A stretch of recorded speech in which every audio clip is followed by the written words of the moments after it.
श्रीगुरुभ्यो नमः। हरि ओम। योऽन्तः प्रविश्य मम वाचमिमां प्रसुप्तां सञ्जीवयत्यखिलशक्तिधरस्वधाम्ना अन्यांश्च हस्तचरणश्रवणत्वगादीन् प्राणान्नमो भगवते पुरुषाय तुभ्यम्।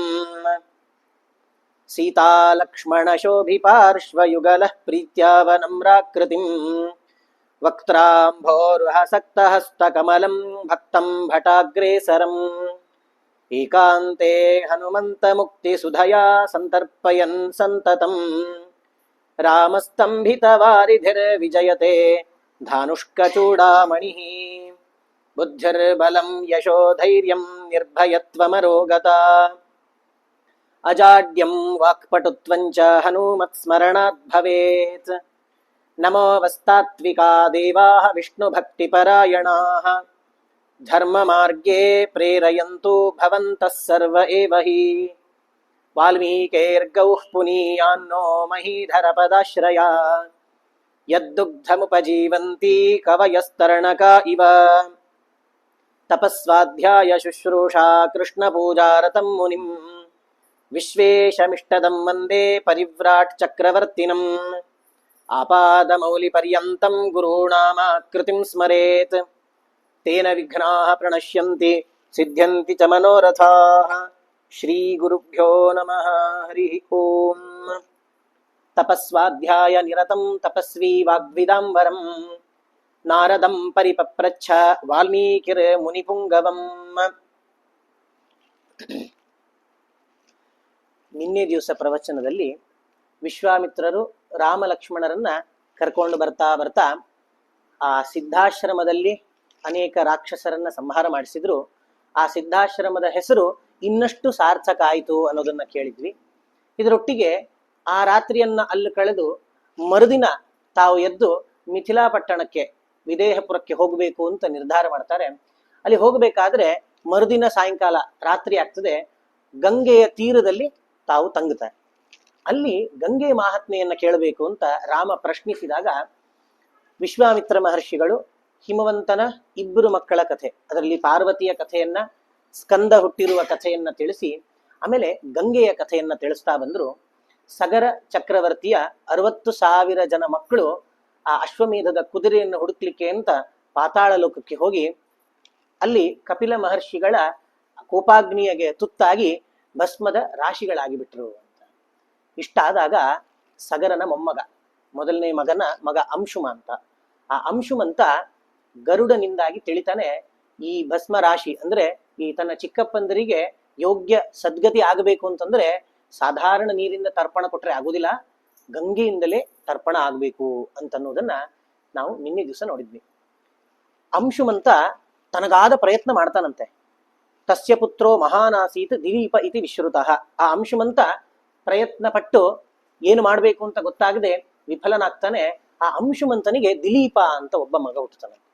ಈ ದಿಲೀಪ ರಾಜ ತನಗೆ ಗೊತ್ತಾಗ್ತದಂತೆ ತನ್ನ ಅಜ್ಜಂದರಿಗೆ ಸದ್ಗತಿ ಆಗಿಲ್ಲ ಅಂತ ಗೊತ್ತಾದಾಗ ಅದಕ್ಕೆ ಬೇಕಾದ ಪ್ರಯತ್ನವನ್ನು ಪಡಬೇಕು. ದಿಲೀಪ ಬಹಳಷ್ಟು ಪ್ರಯತ್ನ ಪಡ್ತಾನಂತೆ. ದಿಲೀಪಸ್ತು ಮಹಾತೇಜಾಹ ಶುತ್ವಾ ಪೈತಾಮಹಂ ವಧಂ ದುಃಖೋಪಹತಯ ಬುದ್ಧ್ಯ ನಿಶ್ಚಯಂ ನಾಧ್ಯ ಗಚ್ಚತ.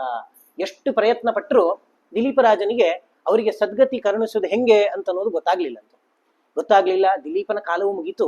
ಭಗೀರಥ ರಾಜ ಬರ್ತಾನೆ, ದಿಲೀಪನ ಮಗ ಭಗೀರಥ. ಈ ಭಗೀರಥ ತಾನೂ ಕೂಡ ತನ್ನ ಪ್ರಪಿತಾಮಹರು ಮುತ್ತಜ್ಜಂದರ ಕಥೆಯನ್ನ ಕೇಳ್ತಾನೆ. ಬಹಳ ಬೇಸರ ಆಗ್ತದೆ. ಯಾವತ್ತೂ ಪಿತೃದೇವತೆಗಳು ತೃಪ್ತರಾಗ್ಬೇಕಂತ, ಅವ್ರಿಗೆ ಯೋಗ್ಯವಾದ ಸದ್ಗತಿ ಆಗ್ಬೇಕು ಅಂತಂದ್ರೆ ಯೋಗ್ಯವಾದ ಸಂಸ್ಕಾರ ಆಗ್ಬೇಕು.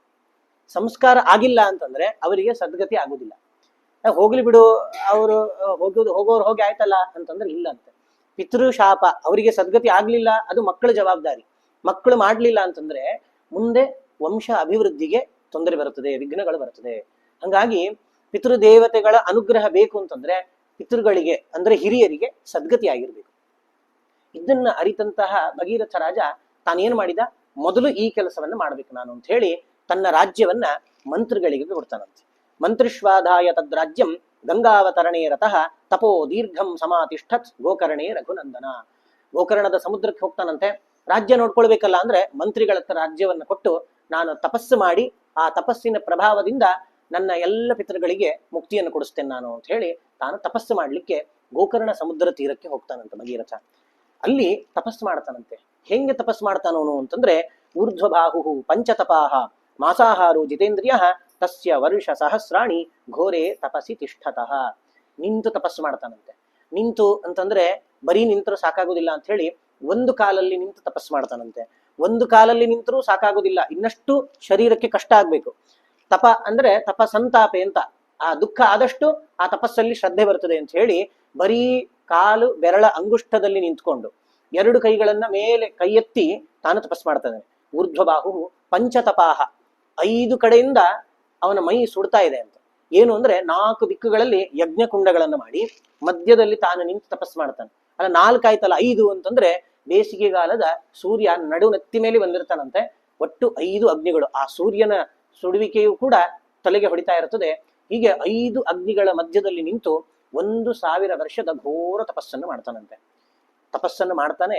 ಸುಪ್ರೀತೋ ಭಗವಾನ್ ಬ್ರಹ್ಮ ಪ್ರಜಾನಾಂ ಪ್ರಭುರೀಶ್ವರ. ಬ್ರಹ್ಮದೇವರು ಪ್ರತ್ಯಕ್ಷರಾಗ್ತಾರಂತೆ. ಪ್ರತ್ಯಕ್ಷರಾಗಿ ಬಹಳ ಸಂತೋಷ ಆಯ್ತಪ್ಪ, ಭಗೀರಥ ಮಹಾರಾಜ ಪ್ರೀತಸ್ತೇಹಂ ಜನಾಧಿಪ ತಪಸಾಚ ಸುತಪ್ತೇನ ವರಂ ವರಯ ಸುವ್ರತ. 1 ವರ್ಷ ಕಾಲ ಘೋರ ತಪಸ್ಸು ಮಾಡಿದೆಲ್ಲ, ಬಹಳ ಸಂತೋಷ ಆಗಿದೆ ನನಗೆ. ನೀ ಯಾವ ಉದ್ದೇಶದಿಂದ ತಪಸ್ಸು ಮಾಡಿದಿ, ನಿನಗೆ ಏನು ವರ ಬೇಕು ಕೇಳು ಅಂತ ಹೇಳಿ ಬ್ರಹ್ಮದೇವರು ಹೇಳಿದಾಗ ಭಗೀರಥ ಹೇಳ್ತಾನಂತೆ, ಯದಿಮೇ ಭಗವಾನ್ ಪ್ರೀತಃ ಯದ್ಯಸ್ತಿ ತಪಸಃ ಫಲಂ ಸಗರಸ್ಯಾತ್ಮಜಾ ಸರ್ವೇ ಮತ್ತಃ ಸಲಿಲಮಾಪ್ನುಯುಹು. ಅವನು ಹೇಳ್ತಾನಂತೆ, ಒಂದು ವೇಳೆ ನಾನು ಮಾಡಿದ ತಪಸ್ಸಿಗೆ ಫಲ ಇದೆ ಅಂತ ಆಗಿದ್ರೆ, ಒಂದು ವೇಳೆ ಬ್ರಹ್ಮದೇವರಾದಂತಹ ನೀವು ನನ್ನ ತಪಸ್ಸಿನಿಂದ ಪ್ರೀತರಾಗಿದ್ದೀರಿ ಅಂತ ಆದ್ರೆ, ನನ್ನ ಮುತ್ತಜ್ಜಂದರು ಅಂದ್ರೆ ಸಗರನ ಮಕ್ಕಳೆಲ್ಲರೂ ಕೂಡ ನನ್ನಿಂದ ತರ್ಪಣವನ್ನು ಹೊಂದಿ ಅವರು ಅವರ ಯೋಗ್ಯ ಸ್ಥಾನಕ್ಕೆ ಹೋಗುವಂತೆ ನೀವು ಅನುಗ್ರಹ ಮಾಡಬೇಕು ಅಂತ ಹೇಳ್ತಾನಂತೆ. ಬ್ರಹ್ಮದೇವರಿಗೆ ಬಹಳ ಖುಷಿ ಆಗ್ತದಂತೆ. ಬ್ರಹ್ಮದೇವರು ಹೇಳ್ತಾರೆ, ಮನೋರಥೋ ಮಹಾನೇಶಃ ಭಗೀರಥ ಮಹಾರಥ. ಮಹಾರಥ ಭಗೀರಥನೇ, ನಿನ್ನ ಮನಸ್ಸಿನ ಈ ಕಾಮನೆ ಏನಿದೆ ಅದು ಮನೋರಥವಾದಂತು, ಮಹಾನ್ ಅತ್ಯಂತ ಮಹತ್ತರವಾದದ್ದು. ಯಾಕೆ ಗೊತ್ತಾ, ಯಾವತ್ತು ತಪಸ್ಸು ಮಾಡಿ ನಮಗ್ ಅದು ಬೇಕು ನಮಗ್ ಇದು ಬೇಕು ಅಂತ ಕೇಳೋರೇ ನಾವು ನೋಡಿದ್ದು.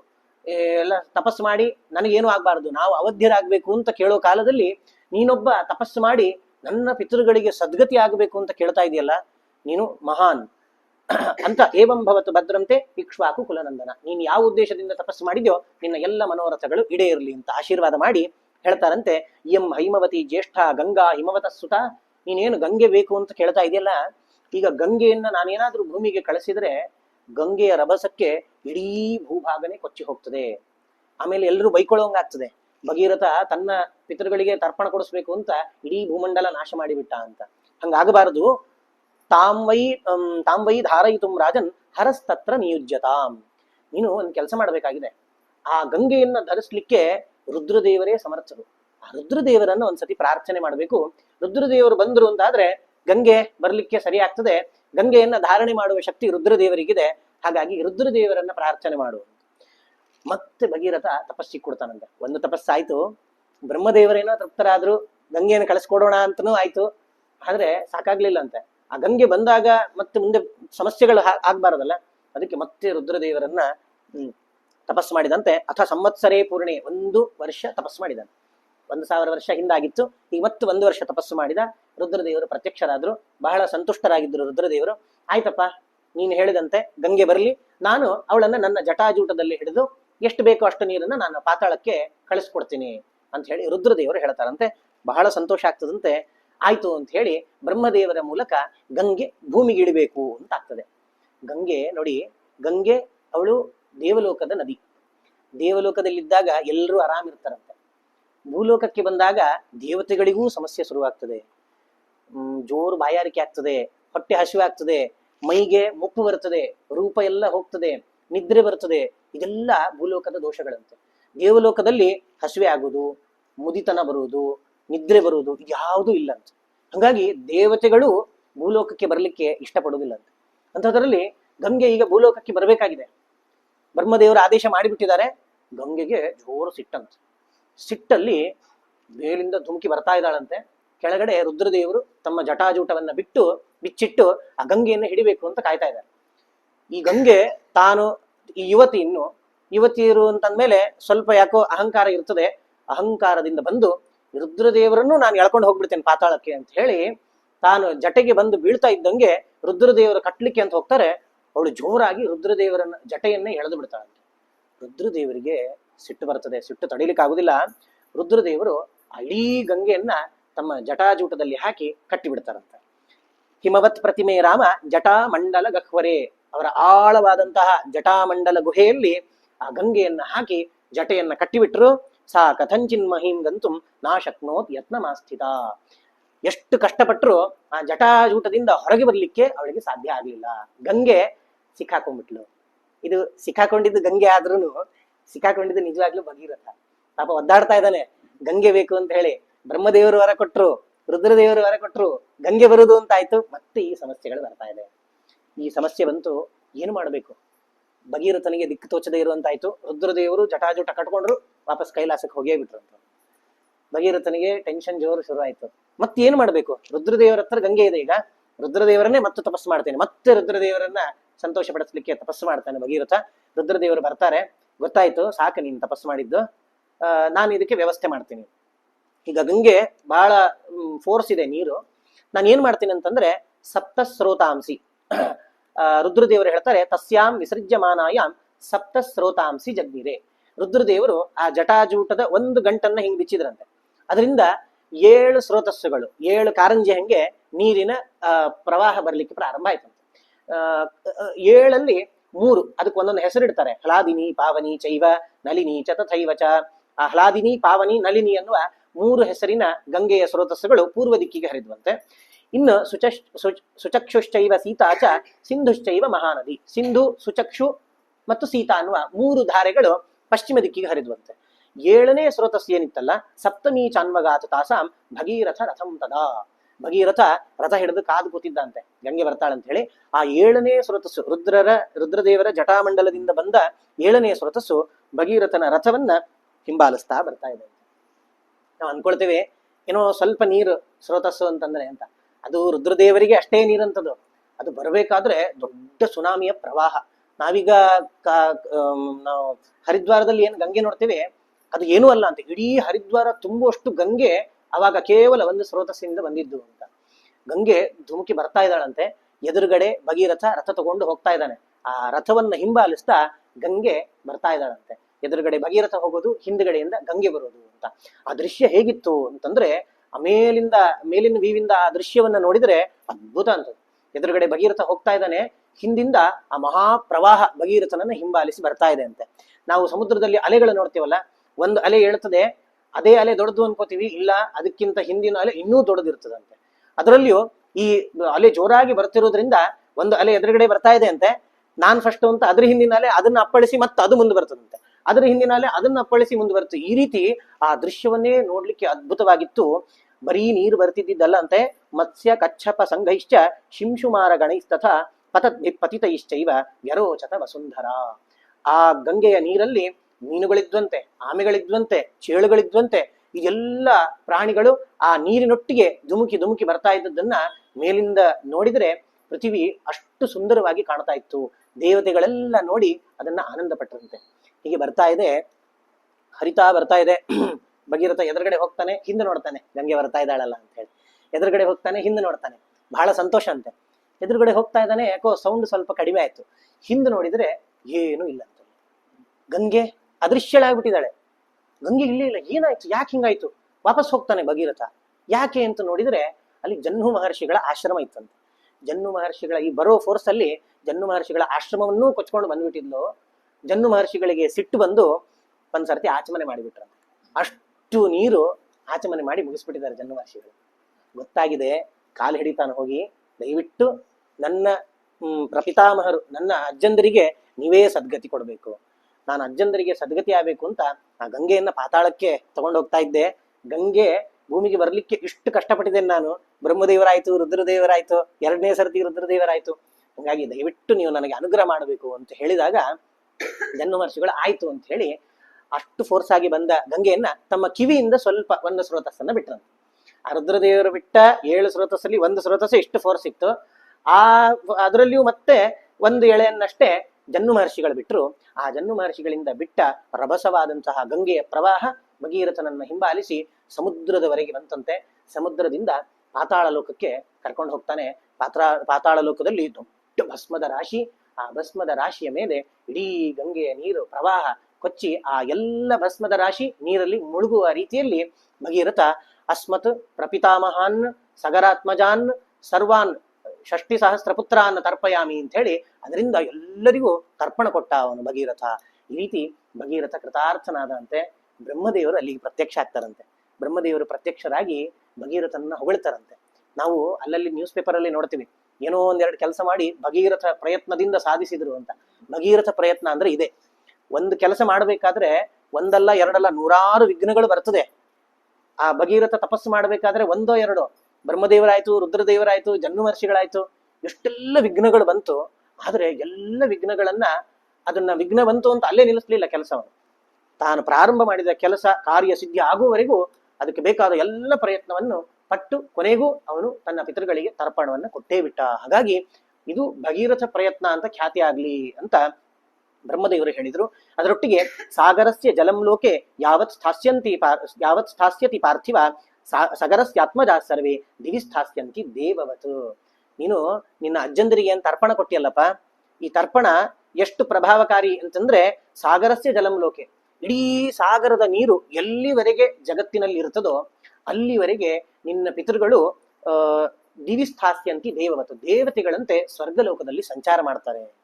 ಅಂದ್ರೆ ಇಡೀ ಭೂಭಾಗ ಎಲ್ಲಿವರೆಗೆ ಇರ್ತದೋ, ಮಹಾಪ್ರಳಯ ಆಗುವವರೆಗೂ ಭೂಭಾಗ ಇರ್ತದೆ, ನೀರಿರ್ತದೆ, ಅಲ್ಲಿವರೆಗೂ ನಿನ್ನ ಪಿತೃಗಳಿಗೆ ಒಳ್ಳೆ ಲೋಕ ಅನ್ನೋದು ಪ್ರಾಪ್ತಿಯಾಗಿದೆ.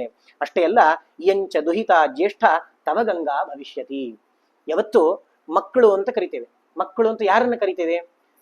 ಅವರ ಪ್ರಾದುರ್ಭಾವ ನಮ್ಮಿಂದ, ಒಂದು ಸಾಕ್ಷಾತ್ ತಂದೆ ಆಗಿದ್ರೆ ಅವರನ್ನ ಮಕ್ಕಳು ಅಂತ ಕರಿತೇವೆ, ಅಥವಾ ಅವರು ಕಾಣುವುದಕ್ಕೆ ನಾವು ಕಾರಣ ಅಂತಾಗಿದ್ರೆ ಮಕ್ಕಳು ಅಂತ ಕರಿತೇವೆ. ಹಾಗಾಗಿ ಭೂಲೋಕದಲ್ಲಿ ಗಂಗೆನೇ ಇರಲಿಲ್ಲ.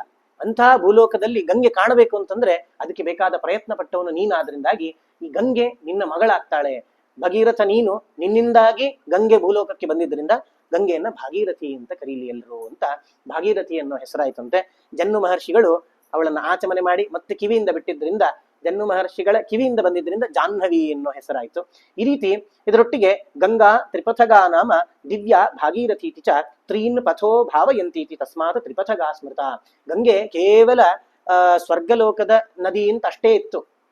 ಭಗೀರಥನಿಂದಾಗಿ ಭೂಲೋಕಕ್ಕೂ ಬರುವಂತಾಯ್ತು, ಪಾತಾಳ ಲೋಕಕ್ಕೂ ಹೋಗುವಂತಾಗಿ ಗಂಗಾ ತ್ರಿಪಥಗಾಮಿನಿ ಅಂತ 3 ದಾರಿಗಳಲ್ಲಿ ಹೋಗೋಳು.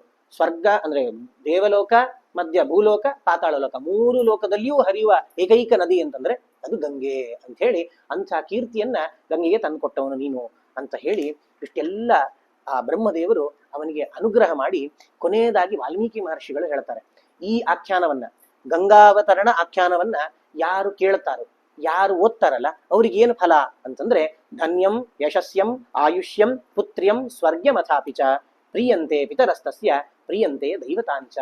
ಧನ್ಯಂ ಸಂಪತ್ತು ಅಭಿವೃದ್ಧಿ ಆಗ್ತದಂತೆ, ಯಶಸ್ಯಂ ಒಳ್ಳೆಯ ಯಶಸ್ಸನ್ನ ಪಡಿತಾನವನು, ಆಯುಷ್ಯಂ ಮನುಷ್ಯರಿಗೆ ಬಹಳಷ್ಟು ಕಾಲ ಆಯುಷ್ಯವನ್ನು ಹೊಂದಿ ಮನುಷ್ಯರು ಒಳ್ಳೆಯ ಸತ್ಕಾರ್ಯವನ್ನ ಮಾಡುವಂತಾಗ್ತದೆ, ಪುತ್ರ್ಯಂ ಯಾರಿಗೆ ಸಂತಾನ ಭಾಗ್ಯ ಇಲ್ವೋ, ಮಕ್ಕಳಿಲ್ವೋ ಅಂಥವರು ಈ ಆಖ್ಯಾನವನ್ನು ಕೇಳಿದ್ರೆ ಮಕ್ಕಳನ್ನ ಪಡಿತಾರೆ, ಸ್ವರ್ಗಮಥಾಪಿಚ ಸ್ವರ್ಗಲೋಕವನ್ನೂ ಪಡಿತಾರಂತೆ. ಅಷ್ಟೇ ಅಲ್ಲ, ಪ್ರಿಯಂತೆ ಪಿತರಸ್ತಸ್ಯ ಅವನ ಯಾರು ಇದನ್ನ ಕೇಳ್ತಾನೆ, ಯಾರು ಇದನ್ನ ಓದ್ತಾನೆ, ಯಾರು ಹೇಳ್ತಾನೋ ಅವನ ಪಿತೃಗಳು ಸಂತೃಪ್ತರಾಗ್ತಾರೆ. ಪಿತೃಗಳು ಸಂತೃಪ್ತರಾಗಿ ಅವರು ಆಶೀರ್ವಾದ ಮಾಡಿದ್ರೆ ಅವನ ಮುಂದಿನ ಸಂತಾನ ಒಳ್ಳೆ ಶುಭವಾಗಿರ್ತದೆ ಅಂತ. ಹಾಗಾಗಿ ಪಿತೃಗಳು ಪ್ರೀತರಾಗ್ತಾರೆ, ಪ್ರಿಯಂತೆ ದೈವತಾಂಚ ಎಲ್ಲ ದೇವತೆಗಳು ಕೂಡ ಸಂಪ್ರೀತರಾಗ್ತಾರೆ. ಹಾಗಾಗಿ ಇಂತಹ ಒಂದು ದೊಡ್ಡ ವಿಸ್ತೃತವಾದಂತಹ ಆಖ್ಯಾನವನ್ನ ವಿಶ್ವಾಮಿತ್ರ ಮಹರ್ಷಿಗಳು ರಾಮಲಕ್ಷ್ಮಣರಿಗೆ ಗಂಗೆಯನ್ನ ಮುಂದೆ ತೋರಿಸಿ ಗಂಗೆಯನ್ನೋಳು ಹೇಗೆ ಈ ಭೂಲೋಕಕ್ಕೆ ಬಂದ್ಲು ಅಂತ ಅನ್ನೋದನ್ನ ವಿಸ್ತಾರ ರೂಪದಲ್ಲಿ ಹೇಳಿಕೊಡ್ತಾರೆ ಅವರಿಗೆ. ಇಷ್ಟ ಆಗ್ತದೆ. ಇಷ್ಟಾದ ಕೂಡಲೇ ಅಲ್ಲಿಂದ ಮುಂದುವರಿತಾರೆ. ಅವರು ಬಂದಿದ್ದು ಈಗ ಸ್ವಯಂವರ ನಡೀತದೆ, ಅಲ್ಲಿಗೆ ಹೋಗೋಣ ಅಂತ ಹೇಳಿ ಗಂಗೆ ಸಿಗ್ತಾಳೆ ಮಧ್ಯದಲ್ಲಿ. ಗಂಗೆ ಈ ರಾತ್ರಿಯೆಲ್ಲ ಗಂಗೆ ಬಗ್ಗೆ ಚರಿತ್ರೆ ಕೇಳಿದ್ದಾಯ್ತು. ಮರುದಿನ ಬೆಳಕಾಗ್ತದೆ. ಬೆಳಕಾಗಿ ಎದ್ದ ನಂತರ ಅಲ್ಲಿಂದ ಮುಂದೆ ಹೋಗ್ತಾರೆ. ಮುಂದೆ ಹೋಗ್ಬೇಕಾದ್ರೆ ವೈಶಾಲಿ ಅಂತನ್ನುವಂತ ಒಂದು ಪಟ್ಟಣ ಅಂತ. ವೈಶಾಲೀಂ ನಾಮ ನಗರೀಂ ವಿಶಾಲೇನ ಪುರಾಕೃತಾಂ ಚಾರುಶಾಲಾಂ ವಿಶಾಲಾಂಚ ವಿವಿಶುಸ್ತೆ ಮಹೋದಯಾಂ. ಚಾರುಶಾಲಾಂ ದೊಡ್ಡ ಆ ವಿಶಾಲ ನಗರಿಯಲ್ಲಿ ಆ ವಿಶಾಲ ಎಂಬುವಂತಹ ಒಬ್ಬ ಸೂರ್ಯವಂಶದ ರಾಜ. ಇಕ್ಷ್ವಾಕುವಿಗೆ ಅನೇಕ ಮಂದಿ ಹೆಣ್ಣಂದ್ರು, ಅದರಲ್ಲಿ ಅಲಂಬುಸೆ ಅಂತ ಒಬ್ಬ ಅಪ್ಸರೆ, ಆ ಅಪ್ಸರೆಯಲ್ಲಿ ಹುಟ್ಟಿದವನು ವಿಶಾಲ ಅಂತ. ಆ ವಿಶಾಲ ಆ ನಗರವನ್ನ ನಿರ್ಮಾಣ ಮಾಡಿದ್ರಿಂದ ಅದಕ್ಕೆ ವೈಶಾಲಿ, ವಿಶಾಲೇನ ಕೃತತ್ವಾತ್ ವೈಶಾಲಿ ಅನ್ನೋ ಹೆಸರು ಬರ್ತದೆ ಅದಕ್ಕೆ. ಅಂಥ ವಿಶಾಲ ಎಂಬುವಂತಹ ನಗರವನ್ನ ಪ್ರವೇಶ ಮಾಡ್ತಾರೆ. ಈ ವಿಶಾಲ ನಗರದ ಮಹತ್ವ ಏನು ಅಂತಂದ್ರೆ, ಹಿಂದೆ ದೇವತೆಗಳು ಅಸುರರು ಇಬ್ರು ಸೇರಿ ಸಾಗರವನ್ನ ಮಥನ ಮಾಡಿ ಅಮೃತ ಪಡಿತಾರೆ. ಅಮೃತ ಪಡೆದ್ರೆ ಅದು ದೇವತೆಗಳಿಗಷ್ಟೇ ಸಿಗ್ತದಂತೆ, ರಾಕ್ಷಸರಿಗೆ ಯಾರಿಗೂ ಸಿಗುವುದಿಲ್ಲ. ಮೋಹಿನಿ ರೂಪದಿಂದ ಪರಮಾತ್ಮ ಬಂದು ದೇವತೆಗಳಿಗಷ್ಟೇ ಹಂಚಿ ಖಾಲಿ ಮಾಡಿಬಿಡ್ತಾನೆ, ರಾಕ್ಷಸರಿಗೆ ಅಮೃತವೇ ಸಿಗುವುದಿಲ್ಲ. ಅವಾಗ ರಾಕ್ಷಸರ ತಾಯಿ ದಿತಿದೇವಿ, ಅವಳಿಗೆ ಬಹಳ ಬೇಜಾರಾಗ್ತದಂತೆ. ಯಾಕಂದ್ರೆ ಕಶ್ಯಪರಿಗೆ ಅನೇಕ ಮಂದಿ ಹೆಂಡಂದ್ರು, ಅದರಲ್ಲಿ ದಿತಿಯಲ್ಲಿ ಎಲ್ಲ ದೈತ್ಯರು ಹುಟ್ಟಿದ್ರಂತೆ. ಕಶ್ಯಪರಿಂದ ಅದಿತಿ ದೇವಿಯಲ್ಲಿ ಎಲ್ಲ ದೇವತೆಗಳು ಹುಟ್ಟಿದ್ರಂತೆ. ಧನು ಅನ್ನೋಳ್ಳಿ ದಾನವರು ಹುಟ್ಟಿದ್ರಂತೆ. ಅದೇ ರೀತಿ ಕದ್ರು ಅಂತ ಒಬ್ಳು ಹೆಂಡತಿ, ಅವಳಲ್ಲಿ ಅನೇಕ ಸರೀಸೃಪಗಳು ನಾಗಗಳು ಹುಟ್ಟುಕೊಂಡ್ವು ಅಂತ. ಹೀಗಾಗಿ ಅದಿತಿ ದೇವಿಯಿಂದ ಹುಟ್ಟಿದ್ದು ಇಂದ್ರ ಆದಿ ದೇವತೆಗಳು, ದಿತಿ ದೇವಿಯಿಂದ ಹುಟ್ಟಿದ್ದು ಎಲ್ಲ ದೈತ್ಯರು. ಹಿಂಗಿರ್ಬೇಕಾದ್ರೆ ದಿತಿ ದೇವಿಗೆ ಬಹಳ ಬೇಜಾರಾಗ್ತದಂತೆ. ಒಬ್ಬರದೇ ಮಕ್ಕಳು, ಕಶ್ಯಪರ ಮಕ್ಕಳಾಗಿ ಒಟ್ಟಿಗೆ ನಮ್ಮನ್ನ ಕೆಲಸಕ್ಕೆಲ್ಲ ಸೇರಿಸ್ಕೊಂಡು ಕೊನೆಗೆ ಅಮೃತ ನಮಗೆ ಕೊಡ್ಲಿಲ್ಲಲ್ಲ, ಇದಕ್ಕೆಲ್ಲ ದೇವೇಂದ್ರ ಕಾರಣ.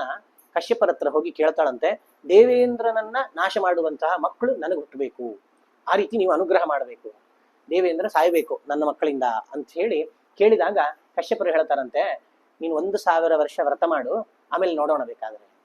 ಆದ್ರೆ ದಿತಿಗೆ ಅಷ್ಟು ಸಿಟ್ಟಿತ್ತು, 1000 ವರ್ಷ ವ್ರತ ಮಾಡ್ತಾಳಂತ. ವ್ರತ ಮಾಡ್ತಾಳೆ, ಕಶ್ಯಪರ ಅನುಗ್ರಹ ಮಾಡ್ತಾರೆ, ಗರ್ಭಿಣಿ ಆಗ್ತಾಳಂತವಳು. ಗರ್ಭಿಣಿ ಆದಾಗ ಇಂದ್ರದೇವ ಬರ್ತಾನಂತ.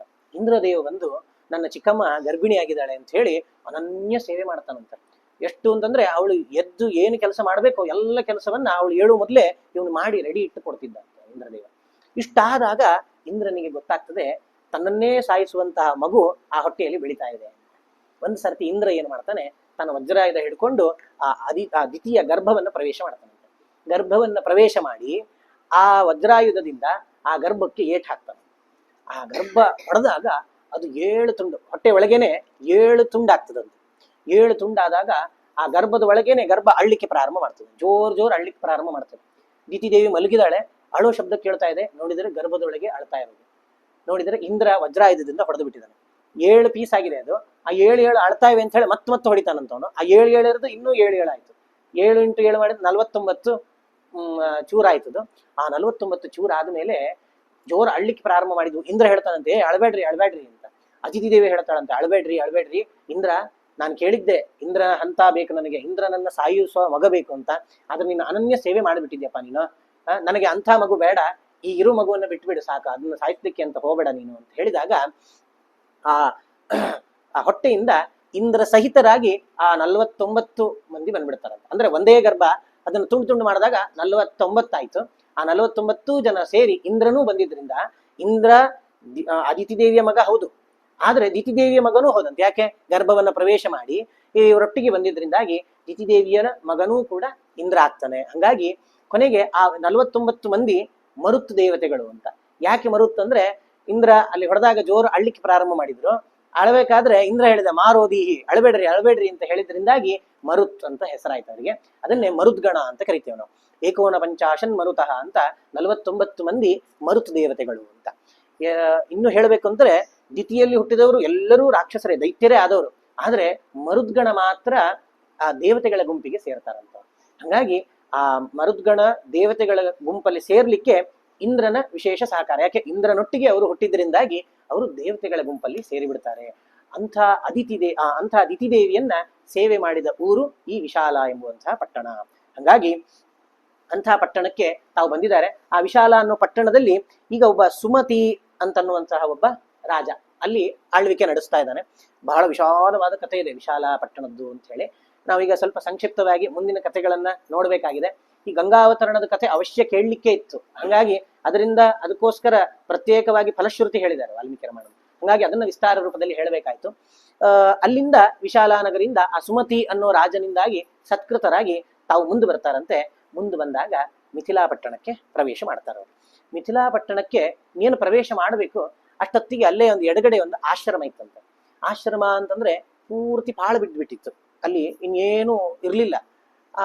ರಾಮನಿಗೆ ಆಶ್ಚರ್ಯ ಆಗ್ತದೆ, ಏನು ಆಶ್ರಮ ಆಗಿ ಇದೊಂದು ಪಾಳು ಬಿದ್ದುಬಿಟ್ಟಿದೆ ಅಲ್ಲ, ಏನು ಇದ್ರ ವಿಶೇಷ ಅಂತ ಹೇಳಿ ವಿಶ್ವಾಮಿತ್ರರನ್ನ ಕೇಳ್ತಾನಂತವನು. ರಾಮ, ಈ ಆಶ್ರಮ ಯಾಕೆ ಖಾಲಿ ಇದೆ, ಇಲ್ಲಿ ಯಾರು ಇರುವುದಿಲ್ಲೇನೋ ಅಂತ ಕೇಳಿ, ಇದಂ ಆಶ್ರಮ ಸಂಕಾಶಂ ಕಿಂ ಇದಂ ಮುನಿವರ್ಜಿತಂ ಯಾವ ಋಷಿಗಳು ಈ ಆಶ್ರಮದಲ್ಲಿ ಇಲ್ಲಲ್ಲ, ಆಶ್ಚರ್ಯ ಆಗ್ತದೆ. ಆಶ್ರಮ ಅಂತಂದ್ರೆ ಅನೇಕ ಮಂದಿ ಋಷಿಗಳು ಇರ್ತಾರೆ, ಯಾವ ಋಷಿಗಳು ಈ ಆಶ್ರಮದಲ್ಲಿ ಇಲ್ಲ ಯಾಕೆ ಅಂತ ಹೇಳಿ ಕೇಳಿದಾಗ ವಿಶ್ವಾಮಿತ್ರರು ಹೇಳ್ತಾರೆ, ಹಂತತೆ ಕಥಯಿಷ್ಯಾಮಿ ಶೃಣು ತತ್ವೇನ ರಾಘವ ಗೌತಮಸ್ಯ ನರಶ್ರೇಷ್ಠ ಪೂರ್ವಮಾಸೀನ್ ಮಹಾತ್ಮನಃ ಆಶ್ರಮೋ ದಿವ್ಯ ಸಂಕಾಶ ಸುರೈರಪಿ ಸುಪೂಜಿತಃ. ಇದು ಆಶ್ರಮ ಯಾರ್ದು ಗೊತ್ತಪ್ಪ? ಗೌತಮ ಮಹರ್ಷಿಗಳ ಆಶ್ರಮ. ಗೌತಮ ಮಹರ್ಷಿಗಳ ಆಶ್ರಮ ಇದು. ಪೂರ್ವಮಾಸೀನ್ ಮಹಾತ್ಮರಾದಂತಹ ಗೌತಮರ ಆಶ್ರಮ. ಅಷ್ಟೇ ಅಲ್ಲ, ದಿವ್ಯ ಸಂಕಾಶ, ಈ ಆಶ್ರಮದ ತೇಜಸ್ಸೇ ಅದು ಬಹಳ ದೂರದಿಂದಲೇ ಎಲ್ಲರಿಗೂ ಗೊತ್ತಾಗ್ತಿತ್ತಂತೆ. ಅಲ್ಲಿ ತೇಜಸ್ ಕಾಣ್ತಾ ಇದೆಯಲ್ಲ, ಅದು ಗೌತಮರ ಆಶ್ರಮ ಅಂತ ಹೇಳುವಷ್ಟು ತೇಜಸ್ಸಿತ್ತು.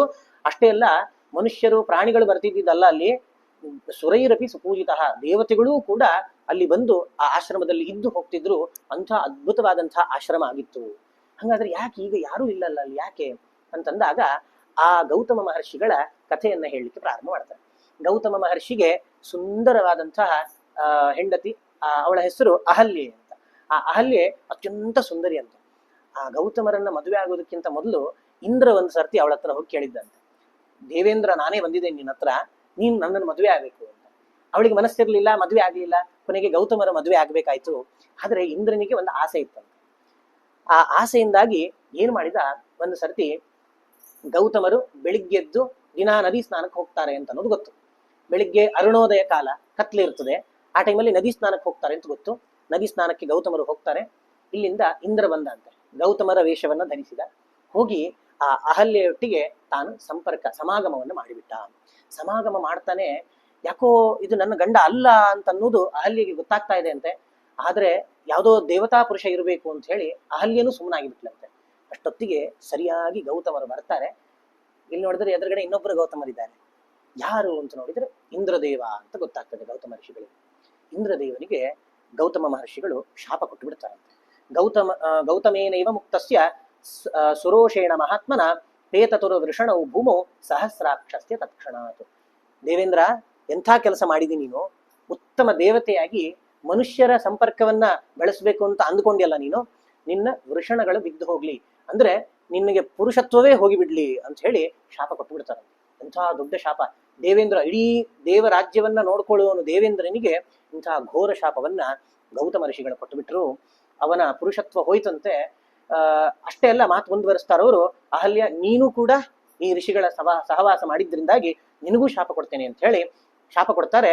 ವಾತಭಕ್ಷ ನಿರಾಹಾರ ತಪ್ಯಂತಿ ಭಸ್ಮಶಾಯಿನಿ ಅದೃಶ್ಯ ಸರ್ವಭೂತಾನ ಆಶ್ರಮೇಸ್ಮಿನ್ ವಸಿಷ್ಯಸಿ. ನೀನು ವಾತಭಕ್ಷ, ಬರೀ ನೀನು ಬೇರೆ ಏನು ಆಹಾರ ಇಲ್ಲ, ನಿರಾಹಾರಳಾಗಿದ್ದು ಬರೀ ಅಲ್ಲಿ ಆಶ್ರಮದ ಸುತ್ತ ಬರುವ ಗಾಳಿಯನ್ನ ತಿನ್ಕೊಂಡು ಜೀವನ ಮಾಡು ನೀನು. ಅಷ್ಟೇ ಅಲ್ಲ, ತಪ್ಯಂತಿ, ಆ ಬಿಸಿಲಿಗೆ ಮಳೆಗೆ ಚಳಿಗೆ ಒದ್ದಾಡುವಂತಾಗ್ಬೇಕು ನೀನು. ಭಸ್ಮಶಾಯಿನಿ, ಆ ಧೂಳು ಕಸ ಕಡ್ಡಿ ಎಲ್ಲ ನಿನ್ನ ಮೇಲೆ ಹತ್ಕೊಳ್ಬೇಕು. ಅಷ್ಟೇ ಅಲ್ಲ, ಅದೃಶ್ಯ ಸರ್ವಭೂತಾನ, ಎಲ್ಲ ಭೂತಗಳಿಗೂ ಪ್ರಾಣಿಗಳಿಗೂ ಕೂಡ ಅದೃಶ್ಯಳಾಗಿ ಈ ಆಶ್ರಮದಲ್ಲಿ ಸಾವಿರಾರು ವರ್ಷಗಳ ಗಟ್ಟಲೆ ನೀನು ಇಲ್ಲೇ ವಾಸ ಮಾಡು ಅಂತ ಹೇಳಿ ಶಾಪ ಕೊಡ್ತಾರೆ. ಅಂದ್ರೆ ಕಲ್ಲಾಗು ಅಂತ ಶಾಪ ಕೊಟ್ಟರು ಅಂತ ಅನೇಕ ಕಡೆ ಬರ್ತದೆ. ಕಲ್ಲಾಗು ಅನ್ನೋದರ ಅಭಿಪ್ರಾಯ ಒಂದು ಕಲ್ಲೇ ಆಗ್ಬಿಟ್ಲು ಅಂತಲ್ಲ. ಕಲ್ಲು ಯಾವ ರೀತಿ ನಿರ್ಲಕ್ಷ್ಯ ಅಂದ್ರೆ ಹೋಗ್ಬೇಕಾದ್ರೆ ಬಹಳಷ್ಟು ಬಂಡೆಗಳು ಕಲ್ಲುಗಳು ಕಾಣ್ತವೆ. ಬರ್ಬೇಕಾದ್ರೆ ಕಲ್ಲು ನೋಡಿದ್ರೆ ಏನು ಕೇಳಿದ್ರೆ ನಾವು ನೋಡಿದ್ರೂ ಅದು ಲಕ್ಷ್ಯಕ್ಕೆ ಬಂದಿರುವುದಿಲ್ಲ. ಕಲ್ಲಿನಂತೆ ಉಪೇಕ್ಷಿತಳಾಗು ಅಂದ್ರೆ ಕಲ್ಲಿಗೆ ಬಿಸಿಲು ಗಾಳಿ ಮಳೆ ಎಲ್ಲ ಬರ್ತಿರ್ತದೆ, ಸುಡ್ತಾ ಇರ್ತದೆ ಅದು. ಅಷ್ಟೇ ಅಲ್ಲ, ಆಹಾರ ಅದೇನು ತಿನ್ನುವುದಿಲ್ಲ ಅದು. ಗಾಳಿ ಬಂದ್ರೂ ಅದಕ್ಕೇನು ಸುಖ ದುಃಖ ಇಲ್ಲ. ಈ ರೀತಿ ನೀನು ಕಲ್ಲಿನಂತೆ ಬಂದ ಪ್ರಾಣಿಗಳಿಗೆ ಕಾಣದೇ ಇರುವಂತೆ ಈ ಆಶ್ರಮದಲ್ಲಿ ಇದ್ದು ಬಿಡು ಅಂತ ಹೇಳಿ ಅವಳಿಗೆ ಶಾಪ ಕೊಟ್ಟು ಗೌತಮ ಋಷಿಗಳು ಅಲ್ಲಿಂದ ಹೋಗಿಬಿಡ್ತಾರಂತೆ. ಹೋಗ್ಬೇಕಾದ್ರೆ ಅಹಲ್ಯೆ ತಾನು ಕಾಲು ಹಿಡಿತಾಳೆ, ತಪ್ಪಾಗಿದೆ ನನ್ನಿಂದ, ಈ ಪಾಪ ವಿಮೋಚನೆಗೆ ಏನಾದ್ರೂ ಒಂದು ದಾರಿ ಕೊಡ್ರಿ ಅಂತ ಹೇಳಿದಾಗ, ಯದಾ ತ್ವೇತದ್ ವನಂ ಘೋರಂ ರಾಮೋ ದಶರಥಾತ್ಮಜ ಆಗಮಿಷ್ಯತಿ ದುರ್ಧರ್ಷಃ ತದಾ ಪೂತ ಭವಿಷ್ಯತಿ. ಯಾವಾಗ ರಾಮಚಂದ್ರ, ದಶರಥಾತ್ಮಜನಾದಂತಹ ರಾಮಚಂದ್ರ ಈ ಘೋರ ಅರಣ್ಯಕ್ಕೆ ಕಾಲಿಡ್ತಾನೋ, ಯಾವಾಗ ಈ ಆಶ್ರಮಕ್ಕೆ ಕಾಲಿಡ್ತಾನೋ, ಆವಾಗ ನೀನು ಪವಿತ್ರಳಾಗ್ತಿ, ಹೋಗು. ಅಲ್ಲಿವರೆಗೆ ರಾಮಮಂತ್ರ ಜಪ ಮಾಡಿಕೊಂಡು ಕಲ್ಲಿನಂತೆ ಅದೃಶ್ಯಳಾಗಿ ನಿರಾಹಾರಳಾಗಿ ತಪಸ್ಸನ್ನ ಮಾಡ್ತಾ ಇದ್ದು ಬಿಡು ನೀನು ಅಂತ ಹೇಳಿ ಅವರ ಶಾಪವನ್ನ ಕೊಟ್ಟು ಹೊರಡ್ತಾರಂತೆ. ಇಲ್ಲಿ ಈ ವಿಷಯವನ್ನ ಮಧ್ವಾಚಾರ್ಯ ತಾತ್ಪರ್ಯ ನಿರ್ಣಯದಲ್ಲಿ ಬಹಳ ಡೀಪ್ ಆಗಿ ಡಿಸ್ಕಷನ್ ಮಾಡ್ತಾರೆ ಇದ್ರ ಬಗ್ಗೆ. ನಮಗೆ ಒಂದು ಈ ಶಾಪ ಕೊಡ್ತಾರೆ. ಈಗ ಗೌತಮ ಋಷಿಗಳು ಇಂದ್ರನಿಗೆ ಶಾಪ ಕೊಟ್ಟರು. ಈ ಗೌತಮ ಋಷಿಗಳು ಮನುಷ್ಯರು ಋಷಿಗಳು ಅಷ್ಟೇ. ಇಂದ್ರ ತಾನು 8ನೇ ಕಕ್ಷೆಯಲ್ಲಿ ಬರುವಂತಹ ಬಹಳ ಉನ್ನತ ಸ್ಥಾನದಲ್ಲಿರುವ ದೇವತೆ. ಹಾಗಾಗಿ ಗೌತಮ ಋಷಿಗಳು ಶಾಪ ಇಂದ್ರನಿಗೆ ಕೊಡ್ಲಿಕ್ಕೆ ಸಾಧ್ಯನಾ? ಅದಕ್ಕೆ ನಾವು ಒಂದು ತಿಳ್ಕೊಳ್ಬೇಕು, ಈ ಶಾಪ ಅಂತ ಅನ್ನೋದು ಯಾವ ರೀತಿ ಕೆಲಸ ಮಾಡ್ತದೆ. ಶಾಪ, ನಾನೀಗ ಯಾವುದೋ ಒಬ್ಬ ಸಣ್ಣ ಹುಡುಗನಿಗೆ ಶಾಪ ಕೊಟ್ಟೆ ಅಂದ್ರೆ, ನನಗಿಂತ ಯೋಗ್ಯತೆಯಲ್ಲಿ ಸಣ್ಣವನಿಗೆ ಶಾಪ ಕೊಟ್ಟೆ ಅಂತಂದ್ರೆ ನನಗೆ ತಪಸ್ಸು ನಾಶ ಆಗ್ತದೆ. ಅಂದ್ರೆ ಏನೋ ಬೆಳಿಗ್ಗೆ ಒಂದು 10 ಗಾಯತ್ರಿ ಮಾಡ್ತಿದ್ರೆ ಒಂದು ವರ್ಷದ ಗಾಯತ್ರಿ ಮಂತ್ರದ ಫಲ ಹೋಗಿಬಿಡ್ತು. ಯಾಕೆ? ಶಾಪ ಕೊಟ್ಟೆ ಅವನಿಗೆ ಅಂತ. ಇರ್ಲಿ ಬಿಡು, 1 ವರ್ಷದ ಹೋಯ್ತಲ್ಲ ಅಂತ ಅನ್ಕೊಳ್ಬೋದು ನಾವು. ಅದೇ ರೀತಿ ನಮಗಿಂತ ಯೋಗ್ಯತೆಯಲ್ಲಿ ಮೇಲಿರುವವರಿಗೆ, ಯಾರೋ ದೊಡ್ಡ ವಿದ್ವಾಂಸರು, ದೊಡ್ಡ ಪಂಡಿತರು, ಜ್ಞಾನಿಗಳು, ಸದಾ ದೇವರ ಧ್ಯಾನ ಮಾಡುವವರು, ಅಂಥವ್ರು ಎದುರುಗಡೆ ಸಿಕ್ಕಾಗ ಅಂಥವ್ರಿಗೆ ಏನಾದ್ರೂ ನಾನು ಶಾಪ ಕೊಟ್ಟೆ ಅಂತಂದ್ರೆ ನನ್ನ ಜೀವನದಲ್ಲಿ ಮಾಡಿದ ಏನೆಲ್ಲ ಸತ್ಕರ್ಮಗಳು ಅಂತಿದೆಯೋ ಅದೆಲ್ಲವೂ ಕೂಡ ನಾಶ ಆಗ್ತದೆ. ಶಾಪ ಒಂದೇ ಶಾಪ, ಆ ಕೊಡುವುದು ಯಾರು ಇಸ್ಕೊಳ್ತಾರಲ್ಲ ಅದ್ರ ಮೇಲೆ ಡಿಪೆಂಡ್ ಆಗ್ತದೆ ನಮ್ಮ ಪುಣ್ಯ ಎಷ್ಟು ಹ್ರಾಸ ಆಗ್ತದೆ ಅಂತ. ಅದೇ ರೀತಿ ನಾವು ಯಾರೋ ನಮಸ್ಕಾರ ಮಾಡ್ತಾರೆ, ಅವರಿಗೆ ಅನುಗ್ರಹ ಆಶೀರ್ವಾದ ಮಾಡ್ತೇವೆ, ಒಳ್ಳೇದಾಗ್ಲಪ್ಪ ನಿಮಗೆ ಅಂತ, ಇದರಿಂದಲೂ ನಮ್ಮ ಪುಣ್ಯ ನಾಶ ಆಗ್ತದೆ. ಪುಣ್ಯ ನಾಶ ಅನ್ನಬಾರದು, ಅದನ್ನ ಪುಣ್ಯ ಸ್ವಲ್ಪ ಕಡಿಮೆ ಆಗ್ತದೆ ಅಂತ. ಆದ್ರೆ ನಾವು ಸಂತೋಷದಿಂದ ಆಶೀರ್ವಾದ ಮಾಡೋದಲ್ಲ, ಸಂತೋಷ ಆಗಬೇಕು ಅಂತಂದ್ರೆ ಅವರಿಂದ ನಾವೇನೋ ಪ್ರಯೋಜನ ಪಡೆದಿರ್ತೀವಿ. ಹಾಗಾಗಿ ಸಂತೋಷದಿಂದ ಕೊಡಬೇಕಾದ್ರೆ ಪುಣ್ಯ ಕಡಿಮೆ ಆದ್ರೂ ಏನ್ ಚಿಂತೆ ಇಲ್ಲ, ಮತ್ತೆ ಅದನ್ನ ಸಂಪಾದಿಸ್ಕೊಳ್ಬಹುದು. ಸಿಟ್ಟಿಂದ ಯಾರಿಗೋ ಶಾಪ ಕೊಟ್ಟು ಪುಣ್ಯ ಹ್ರಾಸ ಮಾಡಿಸ್ಕೊಳ್ಬಾರ್ದು. ಹಾಗಾಗಿ ಶಾಪ ಕೊಟ್ಟಾಗ ಯಾರಿಗೆ ಕೊಡ್ತೀವಿ ಅದ್ರ ಮೇಲೆ ನಮ್ಮ ಪುಣ್ಯ ಕಡಿಮೆ ಖರ್ಚಾಗ್ತದೋ ಜಾಸ್ತಿ ಖರ್ಚಾಗ್ತದೋ ಅಂತ ಅನ್ನೋದು ಡಿಪೆಂಡ್ ಆಗ್ತದೆ. ಇನ್ನೊಂದು ವಿಚಾರ, ಯಾರೋ ದೊಡ್ಡ, ಈಗ ಗೌತಮರು ಇಂದ್ರ ಇಟ್ಕೊಂಡಾಗ ಗೌತಮರು ನಿನ್ನ ಪುರುಷತ್ವ ನಾಶ ಆಗ್ಲಿ ಅಂತ ಶಾಪ ಕೊಟ್ಟರು. ಇಂದ್ರ ಅದನ್ನ ಕೈ ಜಾಡಿಸ್ಕೊಂಡು ಹೋಗ್ಬಿಡ್ಬೋದಿತ್ತು, ಅವ್ರು ನಿಮ್ ಶಾಪ ನಾನೇನ್ ತಗೊಳ್ಳೋದಿಲ್ಲ ಅಂತ ಹೇಳಿ ಹೋಗ್ಬಿಡ್ಬೋದಿತ್ತು. ಆದ್ರೆ ಇಂದ್ರ ಅದನ್ನ ಸ್ವೀಕಾರ ಮಾಡ್ತಾನೆ. ಶಾಪ ಇರ್ಲಿ, ನನಗ್ ಬೇಕಿದೆ ಶಾಪ, ನಾನು ತಗೊಳ್ತೇನೆ, ನನ್ನ ಪುರುಷತ್ವ ಹೋಗ್ಲಿ, ನೀವು ಕೊಟ್ಟ ಶಾಪ ನಮಗೆ ಸಮ್ಮತ ಇದೆ ಅಂತ ಹೇಳಿ ಇಂದ್ರ ಅದನ್ನ ಸ್ವೀಕಾರ ಮಾಡ್ತಾನೆ. ಯದ್ಯಪಿ ಯಾರೋ ಒಬ್ಬ ಋಷಿಗಳು ದೇವತೆಗಳಿಗೆ ಶಾಪ ಕೊಟ್ಟಾಗ ಅದು ತಟ್ಟಬೇಕು ಅಂತಿಲ್ಲ, ಅದನ್ನ ಅವ್ರು ಜಾಡಿಸ್ಕೊಂಡು ಅವ್ರ ಯೋಗ್ಯತೆನೇ ಬೇರೆ, ಇವ್ರ ಯೋಗ್ಯತೆನೇ ಬೇರೆ, ಹಂಗಾಗಿ ಅದನ್ನ ಜಾಡಿಸ್ಕೊಂಡು ಹೋಗ್ಬೋದಿತ್ತು ಅವರು ಇಂದ್ರದೇವ. ಆದ್ರೆ ಹಂಗ ಮಾಡುವುದಿಲ್ಲ ಅವರು ಅಂತ. ಯಾಕೆ ಅಂತಂದ್ರೆ ಇನ್ನೊಂದು ಕಥೆಯನ್ನ ಮಧ್ವಾಚಾರ್ಯ ಹೇಳ್ತಾರೆ.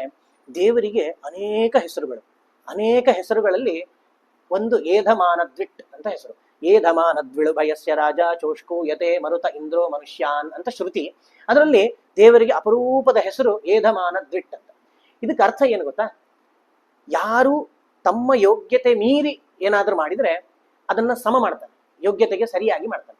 ಈಗ ನಾನು ಬಹಳ ಪಾಪ ಮಾಡ್ತೇನೆ, ಪಾಪ ಮಾಡಿ ಮಾಡಿ ಮಾಡಿ ನನ್ನ ಯೋಗ್ಯತೆಗೆ ಎಷ್ಟು ಪಾಪ ಮಾಡಬೇಕು ಅದನ್ನು ಮೀರಿ ಜಾಸ್ತಿ ಮಾಡಿಬಿಟ್ಟೆ ಅಂತಂದ್ರೆ ದೇವರು ಏಧಮಾನದ್ವಿಟ್, ದೇವರು ಏನ್ ಮಾಡ್ತಾನಂತಂದ್ರೆ ಸ್ವಲ್ಪ ಪುಣ್ಯ ಕೆಲಸ ಮಾಡಿ ಆ ಪಾಪನ ಕಡಿಮೆ ಮಾಡಿ ನಮ್ಮ ಯೋಗ್ಯತೆಗೆ ಸರಿ ಮಾಡಿಬಿಡ್ತಾನೆ. ಅದೇ ರೀತಿ ಪುಣ್ಯನು, ಪುಣ್ಯ ಮಾಡ್ತೀನಿ ಮಾಡ್ತೀನಿ ಮಾಡ್ತೀನಿ ಬಹಳಷ್ಟು ಪುಣ್ಯ ಆಗ್ಬಿಡ್ತು, ನನ್ನ ಯೋಗ್ಯತೆ ಎಷ್ಟಿದೆಯೋ, ನಾವೀಗ ಮೋಕ್ಷಕ್ಕೆ ಹೋಗ್ಲಿಕ್ಕೆ ಎಷ್ಟು ಪುಣ್ಯ ಬೇಕು ಅದಕ್ಕಿಂತ ಜಾಸ್ತಿ ಪುಣ್ಯ ಆಯ್ತು ಅಂತಂದ್ರಾಗ ದೇವರು ಆ ಪುಣ್ಯವನ್ನ ಸ್ವಲ್ಪ ಹ್ರಾಸ ಮಾಡ್ಲಿಕ್ಕೆ ಅಂತ ಹೇಳಿ ಏನೋ ಒಂದು ಕೆಟ್ಟ ಕೆಲಸ ಮಾಡಿಸ್ಬಿಡ್ತಾನೆ ನನ್ನ. ಹಿಂಗಾಗಿ ದೇವರಿಗೆ ಏಧಮಾನದ್ವಿಟ್ ಅಂತ ಹೆಸರು. ಇಲ್ಲಿ ಪ್ರಕೃತದಲ್ಲಿ ಗೌತಮರು ಇಂದ್ರನಿಗೆ ಶಾಪ ಕೊಡಬೇಕು ಅಂತಂದ್ರೆ ಗೌತಮರಿಗೆ ಅಂಥ ಮಹತ್ತರವಾದ ಪುಣ್ಯ ರಾಶಿ ಇತ್ತು. ಗೌತಮರ ಯೋಗ್ಯತೆ ಏನಿದೆ ಅಲ್ಲ ಅದನ್ನು ಮೀರಿ ಅತ್ಯಂತ ಹೆಚ್ಚಿನ ಪುಣ್ಯ ಗೌತಮರು ಮಾಡಿಬಿಟ್ಟಿದ್ರು. ಈಗ ಹೆಚ್ಚಿನ ಪುಣ್ಯ ಇದ್ದಾಗ ಅದನ್ನ ಸರಿಸಮ ಮಾಡ್ಬೇಕಲ್ಲ. ನಮ್ಮ ಬೇಲಿ ದಾಟಿ ಗಿಡ ಬಂದ್ಬಿಟ್ರೆ, ಅಲ್ಲ ಗಿಡ ಒಳ್ಳೇದೇ ಅಲ್ರಿ, ಆಕ್ಸಿಜನ್ ಬರ್ತದೆ ನಮಗೆ ಅಂತಂದ್ರೆ, ಬೇಲಿ ದಾಟಿ ಬಂದ್ರೆ ಹೊರಗಡೆ ಹೋಗೋರಿಗೆ ಓಡಾಡೋರಿಗೆ ತೊಂದರೆ ಆಗ್ತದಲ್ಲ, ಅದನ್ನ ಕತ್ತರಿಸಲೇಬೇಕು. ಕತ್ತರಿಸ್ತೀವಿ, ಒಂದು ಪೂರ ಕತ್ತರಿಸೋದಿಲ್ಲ, ಎಲ್ಲಿ ಬೇಲಿ ಬರ್ತದೋ ಅಲ್ಲಿವರೆಗೆ ಕತ್ತರಿಸ್ತೇವೆ. ಅದೇ ರೀತಿ ಪುಣ್ಯ ಕರ್ಮನು ಅತ್ಯಂತ ಹೆಚ್ಚಾಗ್ಬಿಟ್ರೆ ಅದನ್ನ ಸ್ವಲ್ಪ ಕತ್ತರಿಸ್ಬೇಕಾಗ್ತದೆ. ಹಂಗಾಗಿ ದೇವರ ಸಂಕಲ್ಪ ಇದ್ದಿದ್ದೇನು, ಗೌತಮರ ಪುಣ್ಯ ಹ್ರಾಸ ಆಗಬೇಕು. ಹ್ರಾಸ ಆಗಬೇಕು ಅಂತ ಯಾರೋ ಜುಜುಬಿಗಳಿಗೆ ಶಾಪ ಕೊಟ್ರೆ ಗೌತಮರ ಪುಣ್ಯ ಇಷ್ಟು ಖರ್ಚಾಗುದಿಲ್ಲ. ಅದಕ್ಕೆ ದೇವರು ಏನು ಮಾಡಿದ, ಇಂದ್ರನನ್ನ ಕಳಿಸಿದ. ಇಂದ್ರನನ್ನ ಕಳಿಸಿ ಗೌತಮರ ಮೂಲಕ ಶಾಪ ಕೊಡಿಸಿ ಆ ಶಾಪವನ್ನ ಇಂದ್ರ ಸ್ವೀಕಾರ ಮಾಡಿದ. ಅವ್ನು ಜಾಡಿಸ್ಕೊಂಡು ಹೋದ್ರೆ ಗೌತಮರ ಪುಣ್ಯ ಹ್ರಾಸ ಆಗ್ತಿರ್ಲಿಲ್ಲ. ಅದನ್ನ ಇಂದ್ರ ಸ್ವೀಕಾರ ಮಾಡಿದ. ಯಾವಾಗ ಇಂದ್ರ ಆ ಶಾಪ ಸ್ವೀಕಾರ ಮಾಡಿದ, ಗೌತಮರ ಮಹತ್ತರವಾದ ಪುಣ್ಯ ರಾಶಿ ಹೋಯಿತು. ಅಲ್ಲ ಮತ್ತೆ ಗೌತಮರ ಪಾಪ ಇಷ್ಟು ಪುಣ್ಯ ಮಾಡಿ ಎಲ್ಲ ಕಸ್ಕೊಂಡ್ಬಿಟ್ರೆ, ಎಲ್ಲ ಕಸ್ಕೊಂಡಿಲ್ಲಂತೆ. ಇಂದ್ರನಿಗೆ ಶಾಪ ಕೊಡುವಷ್ಟು ಅಧಿಕ ಪುಣ್ಯ ಇತ್ತವರಲ್ಲಿ, ಅವರನ್ನ ಸಮ ಮಾಡಿಬಿಟ್ಟ ದೇವರು, ಯೋಗ್ಯನನ್ನಾಗಿ ಮಾಡಿದ. ಅಲ್ಲ ಆಗ್ಲಿ, ಗೌತಮರ ಶಾಪ ಬೇರೆ ಏನು, ಅವರು ಪುಣ್ಯ ಹ್ರಾಸ ಮಾಡ್ಲಿಕ್ಕೆ ಇಷ್ಟೆಲ್ಲ ಮಾಡಿದ್ದು, ಪಾಪ ಇಂದ್ರ ಒದ್ದಾಡ್ಬೇಕಾಯ್ತಲ್ಲ. ಇಂದ್ರ ತನ್ನ ಪುರುಷತ್ವ ಕಳ್ಕೊಂಡು ದೇವಲೋಕಕ್ಕೆ ಹೋಗಿ ಮುಖ ತೋರಿಸ್ಬೇಕಾಯ್ತಲ್ಲ. ಅಂದ್ರೆ ಇದಕ್ಕೆ ಇಂದ್ರನಿಗೆ ದೊಡ್ಡ ಅನುಗ್ರಹ ಇದೆ ಅಂತ. ಯಾಕೆ? ದೇವರ ಸಂಕಲ್ಪ ಏನು, ಏಧಮಾನದ್ವಿಟ್, ಹೆಚ್ಚಿನ ಪುಣ್ಯ ಪಾಪ ಮಾಡಿದವ್ರನ್ನ ಸರಿಸಮ ಮಾಡ್ಬೇಕು ಅಂತ. ಆ ಸಂಕಲ್ಪವನ್ನ ನೆರವೇರಿಸಿದ ಯಾರು? ಇಂದ್ರದೇವ. ಇಂದ್ರ ತಾನು ಶಾಪ ಸ್ವೀಕಾರ ಮಾಡಿ ಆದ್ರೂ ದೇವರ ಸಂಕಲ್ಪವನ್ನ ನೆರವೇರಿಸಿದ್ನಲ್ಲ, ಅದರಿಂದಾಗಿ ಅವನಿಗೆ ಮೋಕ್ಷದಲ್ಲಿ ಇನ್ನಷ್ಟು ಪುಣ್ಯ ಹೆಚ್ಚಾಗ್ತದೆ, ಇನ್ನಷ್ಟು ಸುಖ ಹೆಚ್ಚಾಗ್ತದೆ. ಈ ರೀತಿ ಶಾಪ ಸ್ವೀಕಾರ ಮಾಡಿದ್ರು ಇಂದ್ರನಿಗೆ ಅತ್ಯಂತ ಹೆಚ್ಚಿನ ಪುಣ್ಯ ಇದೆ. ಹಂಗಾಗಿ ಯಾವತ್ತೂ ಸಣ್ಣವರು ದೊಡ್ಡವರಿಗೆ ಕೊಟ್ಟ ಶಾಪ ತಟ್ಟಬೇಕು ಅಂತಿಲ್ಲ. ತಟ್ಟಿತು ಅಂತಂದ್ರೆ ದೊಡ್ಡ ಪುಣ್ಯ ಮಹಾರಾಶಿ ನಾಶ ಆಗ್ತದೆ. ಪಾಪ ಗೌತಮರು ಇನ್ನೇನು ಪುಣ್ಯನೇ ಇಲ್ಲ ಅಂತ ಅನ್ಕೊಳ್ಳಿಕ್ಕಿಲ್ಲಂತೆ. ಗೌತಮರು ಮತ್ತೆ ತಪಸ್ಸು ಮಾಡ್ತಾರೆ, ಮತ್ತೆ ಅವ್ರ ಪುಣ್ಯ ರಾಶಿ ಜಾಸ್ತಿ ಆಗ್ತದೆ. ಮುಂದೆ ದ್ವಾಪರ ಯುಗ ಬರ್ತದೆ. ದ್ವಾಪರ ಯುಗದಲ್ಲಿ ಅವರ ಪುಣ್ಯ ರಾಶಿ ಜಾಸ್ತಿಯಾಗಿ ಇಂಥ ಇನ್ನೊಂದು ದೊಡ್ಡ ಘೋರ ಶಾಪ ಕೊಡಿಸ್ತಾನೆ ದೇವರು. ಇಡೀ ಜಗತ್ತಿನಲ್ಲಿರುವ ಎಲ್ಲರ ಜ್ಞಾನ ನಾಶ ಆಗಿ ಹೋಗ್ಲಿ ಅಂತ ಶಾಪ ಕೊಡ್ತಾರೆ ಗೌತಮರು. ಆಮೇಲೆ ಆ ಶಾಪ ಎಷ್ಟು ಪವರ್ಫುಲ್ ಇತ್ತು ಅಂದ್ರೆ ಎಷ್ಟೋ ದೇವತೆಗಳಿಗೆ ಎಲ್ಲ ಜ್ಞಾನ ನಾಶ ಆಗ್ಬಿಟ್ಟಿತ್ತು. ಮತ್ತೆ ಆ ಜ್ಞಾನ ಸಂಸ್ಥಾಪನೆಗೆ ಪರಮಾತ್ಮ ವೇದವ್ಯಾಸರಾಗಿ ಅವತಾರ ಮಾಡಿ ಬಂದು ಅದನ್ನ ಪುನಃಸ್ಥಾಪನೆ, ವೇದಗಳನ್ನ ವಿಭಾಗ ಮಾಡಿ ತಾನು ಪುನಃಸ್ಥಾಪನೆ ಮಾಡ್ತಾನೆ. ಹಾಗಾಗಿ ಗೌತಮರದು ಖರ್ಚಾಯ್ತು ಅಂದ್ರೆ ಮತ್ತವರು ಮಾಡೋರು ಅಂತಹ ಮಹಾತ್ಮರು ಗೌತಮರು. ಅಂತಹ ಪುಣ್ಯ ರಾಶಿ ಆ ಗೌತಮರಿಗಿತ್ತು. ಅದನ್ನ ದೇವರು ಸರಿಸಮ ಮಾಡಿಬಿಟ್ಟ. ಇದರಿಂದ ಇಂದ್ರನಿಗೂ ಯಾವ ಅಪಾಯವೂ ಇಲ್ಲ. ಇಂದ್ರ ಮುಂದೆ ಹೋಗ್ತಾನೆ ಆ ದೇವಲೋಕದಲ್ಲಿ. ಎಲ್ಲ ದೇವತೆಗಳು ಅವನನ್ನ ಸ್ವಾಗತ ಮಾಡಿ ನೀನು ಪುರುಷತ್ವ ಕಳ್ಕೊಂಡೆ ಅಂತ ಬೇಜಾರು ಮಾಡ್ಕೊಳ್ಬೇಡ ಅಂತ ಹೇಳಿ ಪಿತೃದೇವತೆಗಳ ಬಂದು ಆ ಆಡಿನಿಂದ ಅವನಿಗೆ ಮತ್ತೆ ಪುರುಷತ್ವ ಬರೆಸಿ ಅವನನ್ನ ಮೇಷವೃಷಣ ಅಂತ ಕರೆಯೋ ಹಾಗೆ ಅವನಿಗೆ ಒಂದು ಪ್ರಸಿದ್ಧಿಯನ್ನ ದೇವತೆಗಳೆಲ್ಲ ಕೊಡ್ತಾರೆ. ಅಂತೂ ಇಷ್ಟೆಲ್ಲ ಅಹಲ್ಯೆಯ ಕಥೆ. ನಮ್ಗೆ ಅನಿಸ್ತದೆ ಈಗ ಪ್ರತಿಯೊಂದು ಕಥೆಯಿಂದ ನಮಗೊಂದು ಸಂದೇಶ ಇರ್ತದಲ್ಲ, ನಮಗೊಂದು ಸಂದೇಶ. ಈ ಕಥೆಯಿಂದ ಏನು ನಾವು ಇದರಿಂದ ಏನು ತಿಳ್ಕೊಬೇಕು ನಾವು ಅಂತಂದ್ರೆ, ದಯವಿಟ್ಟು ಏನು ತಿಳ್ಕೊಳ್ಬಾರ್ದು. ನಾವು ಏನೋ ಸಂಧ್ಯಾ ವಂದನೆ ಮಾಡ್ತೀವಿ, ಏನೋ ದೇವ್ರ ಪೂಜೆ ಮಾಡ್ತೀವಿ, ಅನಿಸ್ತದೆ ಗೌತಮರಂಗೆ ನಾವು ಜಾಸ್ತಿ ಪುಣ್ಯ ಮಾಡಿಬಿಟ್ರೆ ಇಲ್ಲಿಗೆ ಸ್ವಲ್ಪ ನಿಲ್ಲಿಸ್ಕೊಳ್ಳೋಣ ಸಾಕು ಅಂತ ಹೇಳಿ ನಾವು ನಿಲ್ಲಿಸ್ಕೊಳ್ಬಾರ್ದಂತೆ. ಇದೆಲ್ಲ ದೇವತೆಗಳು ಋಷಿಗಳಿಗಾಗುವಂಥದ್ದು. ನಾವೇನೋ ಅನುಷ್ಠಾನ ಮಾಡುವುದೇ ಅಲ್ಪ ಸ್ವಲ್ಪ, ಅದನ್ನ ಮಾಡಿ ಅದರಲ್ಲಿಯೂ ಗೌತಮರಂಗೆ ಏನೋ ನಮ್ಮ ಕೈಯಿಂದ ಏನೋ ಅವಾಂತರ ದೇವರು ಮಾಡಿಸಿ ನಮ್ಮ ಪುಣ್ಯವನ್ನು ಹ್ರಾಸ ಮಾಡಿಸ್ಬಿಟ್ರೆ ಅಂತ ನಾವು ಸರ್ವಥಾ ತಿಳ್ಕೊಳ್ಬಾರ್ದು. ನಾವು ನಮ್ಮ ಯೋಗ್ಯತೆಗೆ ಸರಿಯಾಗಿಯೇ ಪುಣ್ಯ ಮಾಡೋದಲ್ಲ. ನಾವು ಅಂಥದ್ರಲ್ಲಿ ಯೋಗ್ಯತೆ ಮೀರಿ ಪುಣ್ಯ ಅದು ನಮ್ಮಿಂದಂತೂ ಸಾಧ್ಯ ಇಲ್ಲ. ಹಾಗಾಗಿ ಈ ಕಥೆ ಇದು ಏನು ದೇವರಿಗೆ ದೇವತೆಗಳ ಗುಹ್ಯ, ಇದು ದೇವತೆಗಳಲ್ಲಿ ನಡೆಯುವಂತಹ ಗೋಪ್ಯ ವಿಚಾರ ಇದು. ಇದರಿಂದ ಮನುಷ್ಯರಾದ ನಾವು ಯಾವತ್ತೋ ಒಂದ್ಸರ್ತಿ ಜಾಸ್ತಿ ಪುಣ್ಯ ಮಾಡಿಬಿಟ್ಟಿವಿ, ಇವತ್ತು ಜಾಸ್ತಿ ಜಪ ಆಯ್ತು, ಇವತ್ತು ಸಾಕು ಇವತ್ತಿಗೆ ಅಂತ ನಾವು ಎಂದೂ ಕೂಡ ಭಾವಿಸಬಾರ್ದು. ಅಷ್ಟೇ ಅಲ್ಲ, ಇನ್ನು ನಾವು ಬೇಕಾದ್ರೆ ಪಾಪ ಏನೋ ಹೆಚ್ಚು ಮಾಡಿಬಿಡ್ತೀವೋ ಏನೋ, ಆದ್ರೆ ಪುಣ್ಯವನ್ನಂತೂ ನಾವು ಸರ್ವಥಾ ಹೆಚ್ಚು ಮಾಡುವುದಿಲ್ಲ. ಹೀಗಾಗಿ ಇಷ್ಟ ಆಗ್ತದೆ. ಅಲ್ಲಿ ಪಾಪ ತಪಸ್ಸು ಮಾಡ್ತಾ ರಾಮನ ಮಂತ್ರವನ್ನ ಜಪ ಮಾಡ್ತಾ ಆ ಆಶ್ರಮದಲ್ಲಿ ಕಾಯ್ತಾ ಇದ್ದಾಳಂತೆ ರಾಮ ಬರ್ತಾನಂತ. ಅಷ್ಟೊತ್ತಿಗೆ ವಿಶ್ವಾಮಿತ್ರರು ಹೇಳ್ತಾರಂತೆ, ನಡಿಯಪ್ಪ ಆಶ್ರಮ ಒಳಗೆ ಹೋಗೋಣ, ಅಹಲ್ಯೆ ಇರ್ತಾಳ, ಒಂದ್ ಸರ್ತಿ ನೋಡ್ಬೇಕು ಅವಳನ್ನ ಅಂತ ಹೇಳಿ. ಕೌಶಿಕೇ ನೈವ ಮುದಿತಃ ಮುದಿತೋ ಗತ ಆಶ್ರಮಂ. ರಾಮ ವಿಶ್ವಾಮಿತ್ರರು ಹಿಂಗೆ ಹೇಳಿದ ಕೂಡ್ಲೆ ತಾನು ಆಶ್ರಮದ ಒಳಗೆ ಕಾಲಿಟ್ಟ ಅಂತೆ. ಕಾಲಿಟ್ಟು ಏನ್ ಮಾಡ್ತಾನೆ, ಪ್ರೇಕ್ಷಣೀಯೇನ ತಾಂ ಅಪಾಂಗೇನ ಶಾರ್ಂಗಭೃತ್. ಕೇವಲ ತನ್ನ ದೃಷ್ಟಿಯನ್ನ ಹಾಯಿಸಿದ. ಅದು ಹೇಳ್ತಾರೆ ಅಪಾಂಗ ಅಂತಂದ್ರೆ ಕುಡಿ ನೋಟ. ಎದುರುಗಡೆ ನೋಡಿದ್ರೆ ಪೂರ್ಣ ನೋಡುದು ಅಂತ. ಕುಡಿ ನೋಟ ಅಂದ್ರೆ ಸೈಡಿಂದ ನೋಡುದು, ಅದು ಇನ್ನು ಪೂರ್ಣ ನೋಡ್ಬೇಕಷ್ಟೇ, ಹಿಂಗೆ ತಿರುಗ್ಬೇಕಷ್ಟೇ ಅನ್ನೋಷ್ಟೊತ್ತಿಗೆ ರಾಮನ ಕುಡಿ ನೋಟ ಆ ಅಹಲ್ಯ ಮೇಲೆ ಬಿತ್ತು. ತಾನು ಮತ್ತೆ ಸ್ತ್ರೀಯಾಗಿ ಎಲ್ಲರಿಗೂ ಕೂಡ ಕಾಣಿಸ್ಕೊಳ್ಳಿಕ್ಕೆ ಪ್ರಾರಂಭ ಆದ್ಲು. ಕೆಲವೊಂದು ಕಡೆ ಪಾದಸ್ಪರ್ಶ, ಅವನು ಹೋಗಿ ಒಂದು ಕಲ್ಲಿತ್ತಲ್ಲಿ, ಆ ಕಲ್ಲಿಗೆ ಒದ್ದಾಗ ಆ ಕಲ್ಲು ಅಹಲ್ಯ ಆದ್ಲು ಅಂತ ಹೇಳಿ ಬರ್ತದೆ. ಆದ್ರೆ ವಾಲ್ಮೀಕಿ ರಾಮಾಯಣ ಆಗ್ಲಿ, ನಮ್ಮ ನಾರಾಯಣ ಪಂಡಿತಾಚಾರ್ಯರ ಸಂಗ್ರಹ ರಾಮಾಯಣ ಆಗ್ಲಿ, ಮಹಾಭಾರತ ತಾತ್ಪರ್ಯ ನಿರ್ಣಯ ಆಗ್ಲಿ, ಇದರಲ್ಲಿ ಎಲ್ಲಿಯೂ ಕೂಡ ಇದು ಇಲ್ಲ. ಕಲ್ಲಾಗಿದ್ದು ಅನ್ನೋದಕ್ಕೆ ಅರ್ಥ ಏನು ಅಂತಂದ್ರೆ ಕಲ್ಲಿನಂತೆ ಅನ್ನೋ ಅರ್ಥ ಅಷ್ಟೇ ಹೊರತು ಕಲ್ಲಾಗಿದ್ದು ಅಂತ ಅನ್ನೋದು ಆಮೇಲಿನ ಗ್ರಂಥಕಾರರು ಅದನ್ನ ಸೇರಿಸಿ ಬರೆದಿದ್ದು. ಹಾಗಾಗಿ ಸಾಕ್ಷಾತ್ ಕಲ್ಲು ಅಂತಲ್ಲ, ಅದೃಶ್ಯಳಾಗಿದ್ಲು, ಕಲ್ಲಿನಂತೆ ಆಗಿದ್ಲು ಅಂತ ಬೇಕಾದ್ರೆ ಇಟ್ಕೊಳ್ಬಹುದು ನಾವು. ಇಷ್ಟ ಆಗ್ತದೆ. ಕೇವಲ ಕುಡಿ ನೋಟ ಹಾಯಿಸ್ತಾನೆ. ಅಲ್ಲಿ ಅಹಲ್ಯ ಮತ್ತೆ ಸ್ತ್ರೀ ರೂಪವನ್ನ ತಾಳ್ತಾಳೆ. ಸ್ತ್ರೀ ರೂಪವನ್ನ ತಾಳಿ, ಇಷ್ಟು ವರ್ಷ ತಪಸ್ ಮಾಡಿದೆಯಲ್ಲ ತಾಯಿ ಅಂತ ಹೇಳಿ ರಾಮ ಲಕ್ಷ್ಮಣರಿಬ್ರು ಆ ಅಹಲ್ಯ ಕಾಲಿಗೆ ಬೀಳ್ತಾರಂತೆ. ಬಹಳ ಸಂಕೋಚ ಆಗ್ತದೆ ಅವಳಿಗೆ. ನಿನ್ನ ನಾಮ ಜಪವನ್ನ ಮಾಡಿ ನಿನ್ನಿಂದ ನಾನು ಉದ್ಧಾರ ಪಡೆದು ನಿನ್ನತ್ರ ನಮಸ್ಕಾರ ಮಾಡಿಸ್ಕೊಳ್ಳೋದಾ ಅಂತ ಹೇಳಿ ಗೌತಮರು ಬರ್ತಾರಂತ. ಅಷ್ಟೊತ್ತಿಗೆ ಇಬ್ರು ಗಂಡ ಹೆಂಡತಿಯರು ಒಟ್ಟಿಗೆ ಸೇರ್ತಾರಂತೆ. ಸೇರಿ ಆ ರಾಮನ ವಿಶ್ವಾಮಿತ್ರರ ಆತಿಥ್ಯವನ್ನ ಮಾಡ್ತಾರೆ. ಅರ್ಘ್ಯ ಪಾದ್ಯ ಎಲ್ಲ ಉಪಚಾರ ಪೂಜೆ ಮಾಡಿ ಅವರನ್ನ ಅಲ್ಲಿಂದ ಕಳಿಸಿಕೊಡ್ತಾರೆ. ಮುಂದೆ ಇವರು ಬರುವಂಥದ್ದು ಮಿಥಿಲಾಪಟ್ಟಣಕ್ಕೆ ಬರ್ತಾ ಇದ್ದಾರೆ. ನಮ್ಮ ಗುರುಗಳು ಸುವಿದ್ಯೇಂದ್ರ ತೀರ್ಥರು ಹೇಳ್ತಿದ್ರು, ಮಿಥಿಲಾಪಟ್ಟಣಕ್ಕೆ ಬರಬೇಕಾದ್ರೆ ಅಲ್ಲಿ ಯುವಕರೆಲ್ಲ ಕಲ್ಲನ್ನು ಹಿಡ್ಕೊಂಡು ನಿಂತಿದಾರಂತ. ಕಲ್ಲನ್ನು ಹಿಡ್ಕೊಂಡು ನಿಂತಿದ್ದಾರೆ. ರಾಮನಿಗೆ ಆಶ್ಚರ್ಯ. ಈಗ ನಾವು ಬರ್ತಾ ಇರೋದು ಏನ್ ಮೊದ್ಲೇ ಗೊತ್ತಿತ್ತ ಇವರಿಗೆ? ಇಲ್ಲ, ಮತ್ತೆ ಯಾಕೆ ಇವರು ಕಲ್ಲು ಹಿಡ್ಕೊಂಡು ನಿಂತಿದ್ದಾರೆ? ಲಕ್ಷ್ಮಣನಿಗೆ ರಾಮ ಹೇಳ್ತಾನಂತೆ, ಲಕ್ಷ್ಮಣ ಚೂರು ಹೋಗಿ ವಿಚಾರಿಸ್ಕೊಂಡು ಬಾ ಏನು. ಲಕ್ಷ್ಮಣ ಮೆಲ್ಲಕ್ಕೆ ಹೋಗ್ತಾನಂತೆ. ಹಿಂದಿಂದ ಹೋಗಿ ಅವ್ರ ಗುಂಪಲ್ಲಿ ಸೇರಿ, ಎಲ್ಲ ನೀವು ಕಲ್ಲು ಹಿಡ್ಕೊಂಡು ನಿಂತಿದ್ದೀರಲ್ಲ ಯಾಕೆ? ರಾಮ ಬರ್ತಾನೆ ಅಂತ ಕಾಯ್ತಾ ಇದೀವಿ ನಾವು. ಯಾಕೆ ರಾಮನಿಗೆ ಕಲ್ಲಲ್ಲಿ ಹೊಡಿಬೇಕು ಅಂತ? ಏನ್ ಕತೆ ನಿಮ್ದು? ಅಲ್ಲ, ಇಲ್ಲೆಲ್ಲ ಯುವಕರಿದ್ದೀವಿ, ಮದುವೆ ಆಗ್ಬೇಕು ಅಂತ, ದಾಂಪತ್ಯ ಜೀವನ ಕಾಲಿಡ್ಬೇಕು ಅಂತ ಕಾಯ್ತಾ ಇದೀವಿ. ಅಲ್ಲೆಲ್ಲೋ ಕಲ್ಲನ್ನ ತಾನು ಕಾಲಲ್ಲಿ ಮುಟ್ಟಿಸಿ ಸ್ತ್ರೀ ಮಾಡಿಬಿಟ್ಟ ಅಂತ ನಾವೆಲ್ಲ ಕಲ್ಲು ಹಿಡ್ಕೊಂಡು ಕಾಯ್ಲಿಕತ್ತೀವಿ ಅಂತ ಹೇಳಿ ಒಬ್ಬ ಕವಿ ವರ್ಣನೆ ಮಾಡಿದ್ದನ್ನ, ಅಂದ್ರೆ ತಮಾಷೆಗಾಗಿ ಕಥೆಯಲ್ಲಿ ಇಲ್ಲದ ಭಾಗ, ಆದ್ರೆ ಕಥೆಗೆ ಒಂದು ಇನ್ನಷ್ಟು ಹುರುಪನ್ನು ಕೊಡುವಂತಹ ಭಾಗ. ಹಂಗಾಗಿ ಎಲ್ಲರೂ ಕಲ್ಲು ಹಿಡ್ಕೊಂಡು ಕಾಯ್ತಿದ್ರು ಅಂತ ಹೇಳಿ ತಮಾಷೆ ಮಾಡ್ತಾರೆ. ಹೀಗಾಗಿ ಅವರು ಮಿಥಿಲಾ ಪಟ್ಟಣವನ್ನ ಪ್ರವೇಶ ಮಾಡ್ತಾರೆ. ಪ್ರವೇಶ ಮಾಡಿದಾಗ ಜನಕ ಮಹಾರಾಜ ಹೊರಗೆ ಬರ್ತಾನೆ.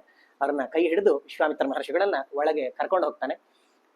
ರಾಜರು ಋಷಿಗಳ ಮಧ್ಯೆ ಕೆಲವು ಸಂಭಾಷಣೆ ಉಭಯ ಕುಶಲೋಪರಿ ನಡೀತದೆ. ರಾಜ ಋಷಿಗಳ ಆಶ್ರಮದಲ್ಲೆಲ್ಲ ಹೆಂಗ ನಡೀತಾ ಇದೆ ಅಂತ, ಇವನು ಋಷಿಗಳು ನಿಮ್ಮ ರಾಜ್ಯದಲ್ಲೆಲ್ಲ ಎಲ್ಲ ಕುಶಲನ ಅಂತ ಕೇಳ್ಕೊಂಡು ಈ ರೀತಿ ಮಾತಾಡ್ತಾ ಜನಕ ಮಹಾರಾಜ ಕೇಳ್ತಾನಂತೆ, ಈಗ ನೀವೇನೋ ಬಂದಿದ್ದೀರಿ. ಇಮೌ ಕುಮಾರವು ಭದ್ರಂತೆ ದೇವತುಲ್ಯ ಪರಾಕ್ರಮವು ಪದ್ಮ ಪತ್ರ ವಿಶಾಲಾಕ್ಷವು ಖಡ್ಗ ತೂಣಿ ಧನುರ್ಧರವು. ನೀವು ಪರಿಚಯ, ಇವರಿಬ್ರು ನಿಂತಿದಾರಲ್ಲ, ಇವ್ರು ಯಾರು ಅಂತ. ಅದನ್ನ ಇಮೌ ಕುಮಾರವು ಭದ್ರಂತೆ ದೇವತುಲ್ಯ ಪರಾಕ್ರಮವು, ನೋಡಿದ್ರೇ ಅವರ ಮುಖದ ವರ್ಚಸ್ಸು ನೋಡಿದರೆ ಅನಿಸ್ತಾ ಇದೆ ನಮಗೆ ಯಾರೋ ದೇವತೆಗಳಿಗೆ ಸದೃಶವಾದ ಪರಾಕ್ರಮ ಉಳ್ಳವರು ಇವರು. ಇವ್ರು ಯಾರು? ಪದ್ಮ ಪತ್ರ ವಿಶಾಲಾಕ್ಷವು, ಪದ್ಮ ಅಂದ್ರೆ ಕಮಲ, ಆ ಕಮಲದ ದಳದಂತೆ ಉದ್ದವಾದಂತಹ ಕಣ್ಣುಳ್ಳವರು ಅಂತ.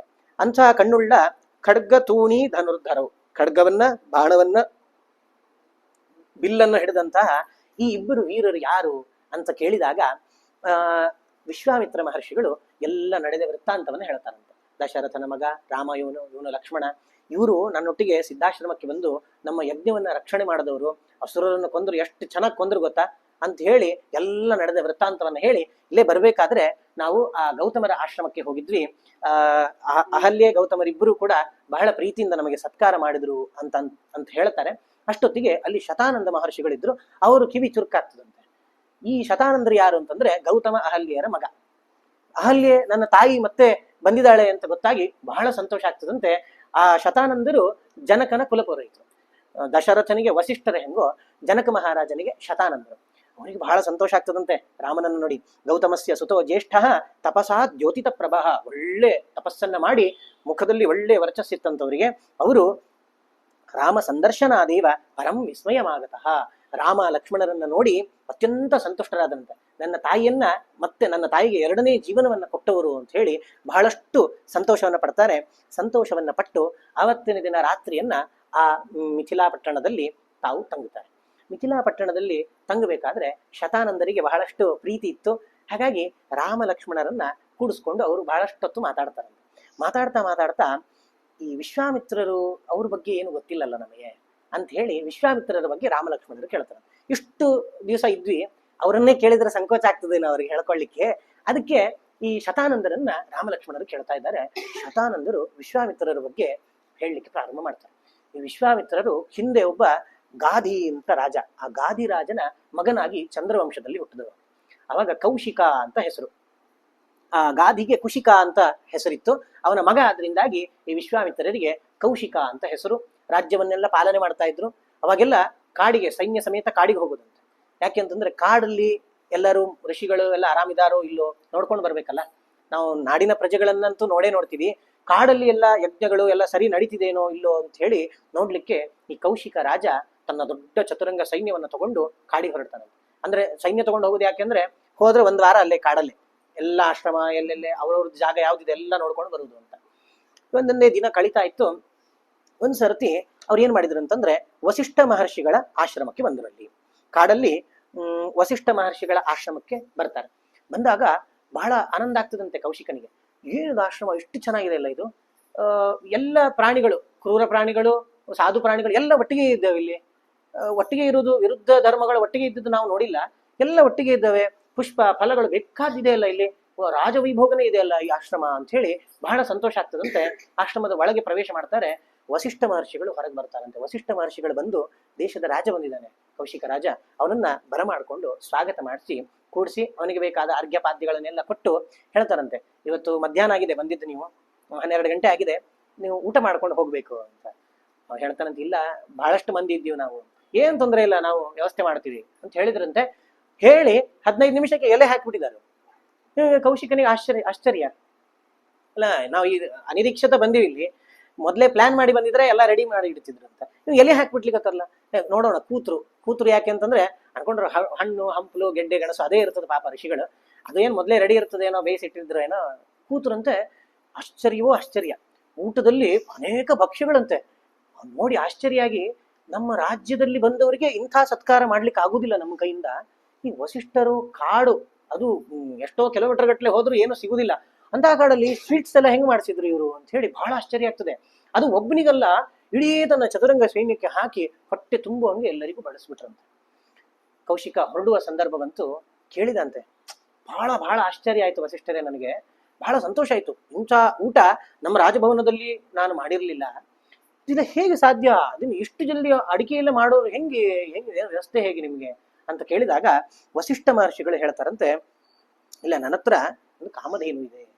ಈ ಕಾಮಧೇನು ದೇವಲೋಕದಲ್ಲಿದ್ದ ಕಾಮಧೇನು, ಅದು ನನಗೆ ಯಜ್ಞಕ್ಕೆ ಬೇಕು ಅಂತ ತಂದಿನ ನಾನು. ಯಜ್ಞಕ್ಕೆ ನಮ್ಗೇನಾಗ್ತದೆ, ಸಮಿತ್ತು ಬೇಕಾಗ್ತದೆ, ಕಟ್ಟಿಗೆ ಬೇಕಾಗ್ತದೆ, ಹಾಲು ಮೊಸರು ತುಪ್ಪ ಇದೆಲ್ಲ ಬೇಕಾಗ್ತದೆ. ಹೊರಗೆ ಹೋಗಿ ತರೋಣ ಅಂದ್ರೆ ಟೈಮ್ ಇರೋದಿಲ್ಲ. ಅದ್ರ ಬದಲಿ ಇಲ್ಲಿ ಪಾಠ ತಪಸ್ಸು ಅಂತ ಮಾಡ್ತಾರೆ ಪಾಪ ವಸಿಷ್ಠರು, ನಮಗೆ ಬೇರೆ ಇದಕ್ಕೆ ಟೈಮ್ ಇರೋದಿಲ್ಲ.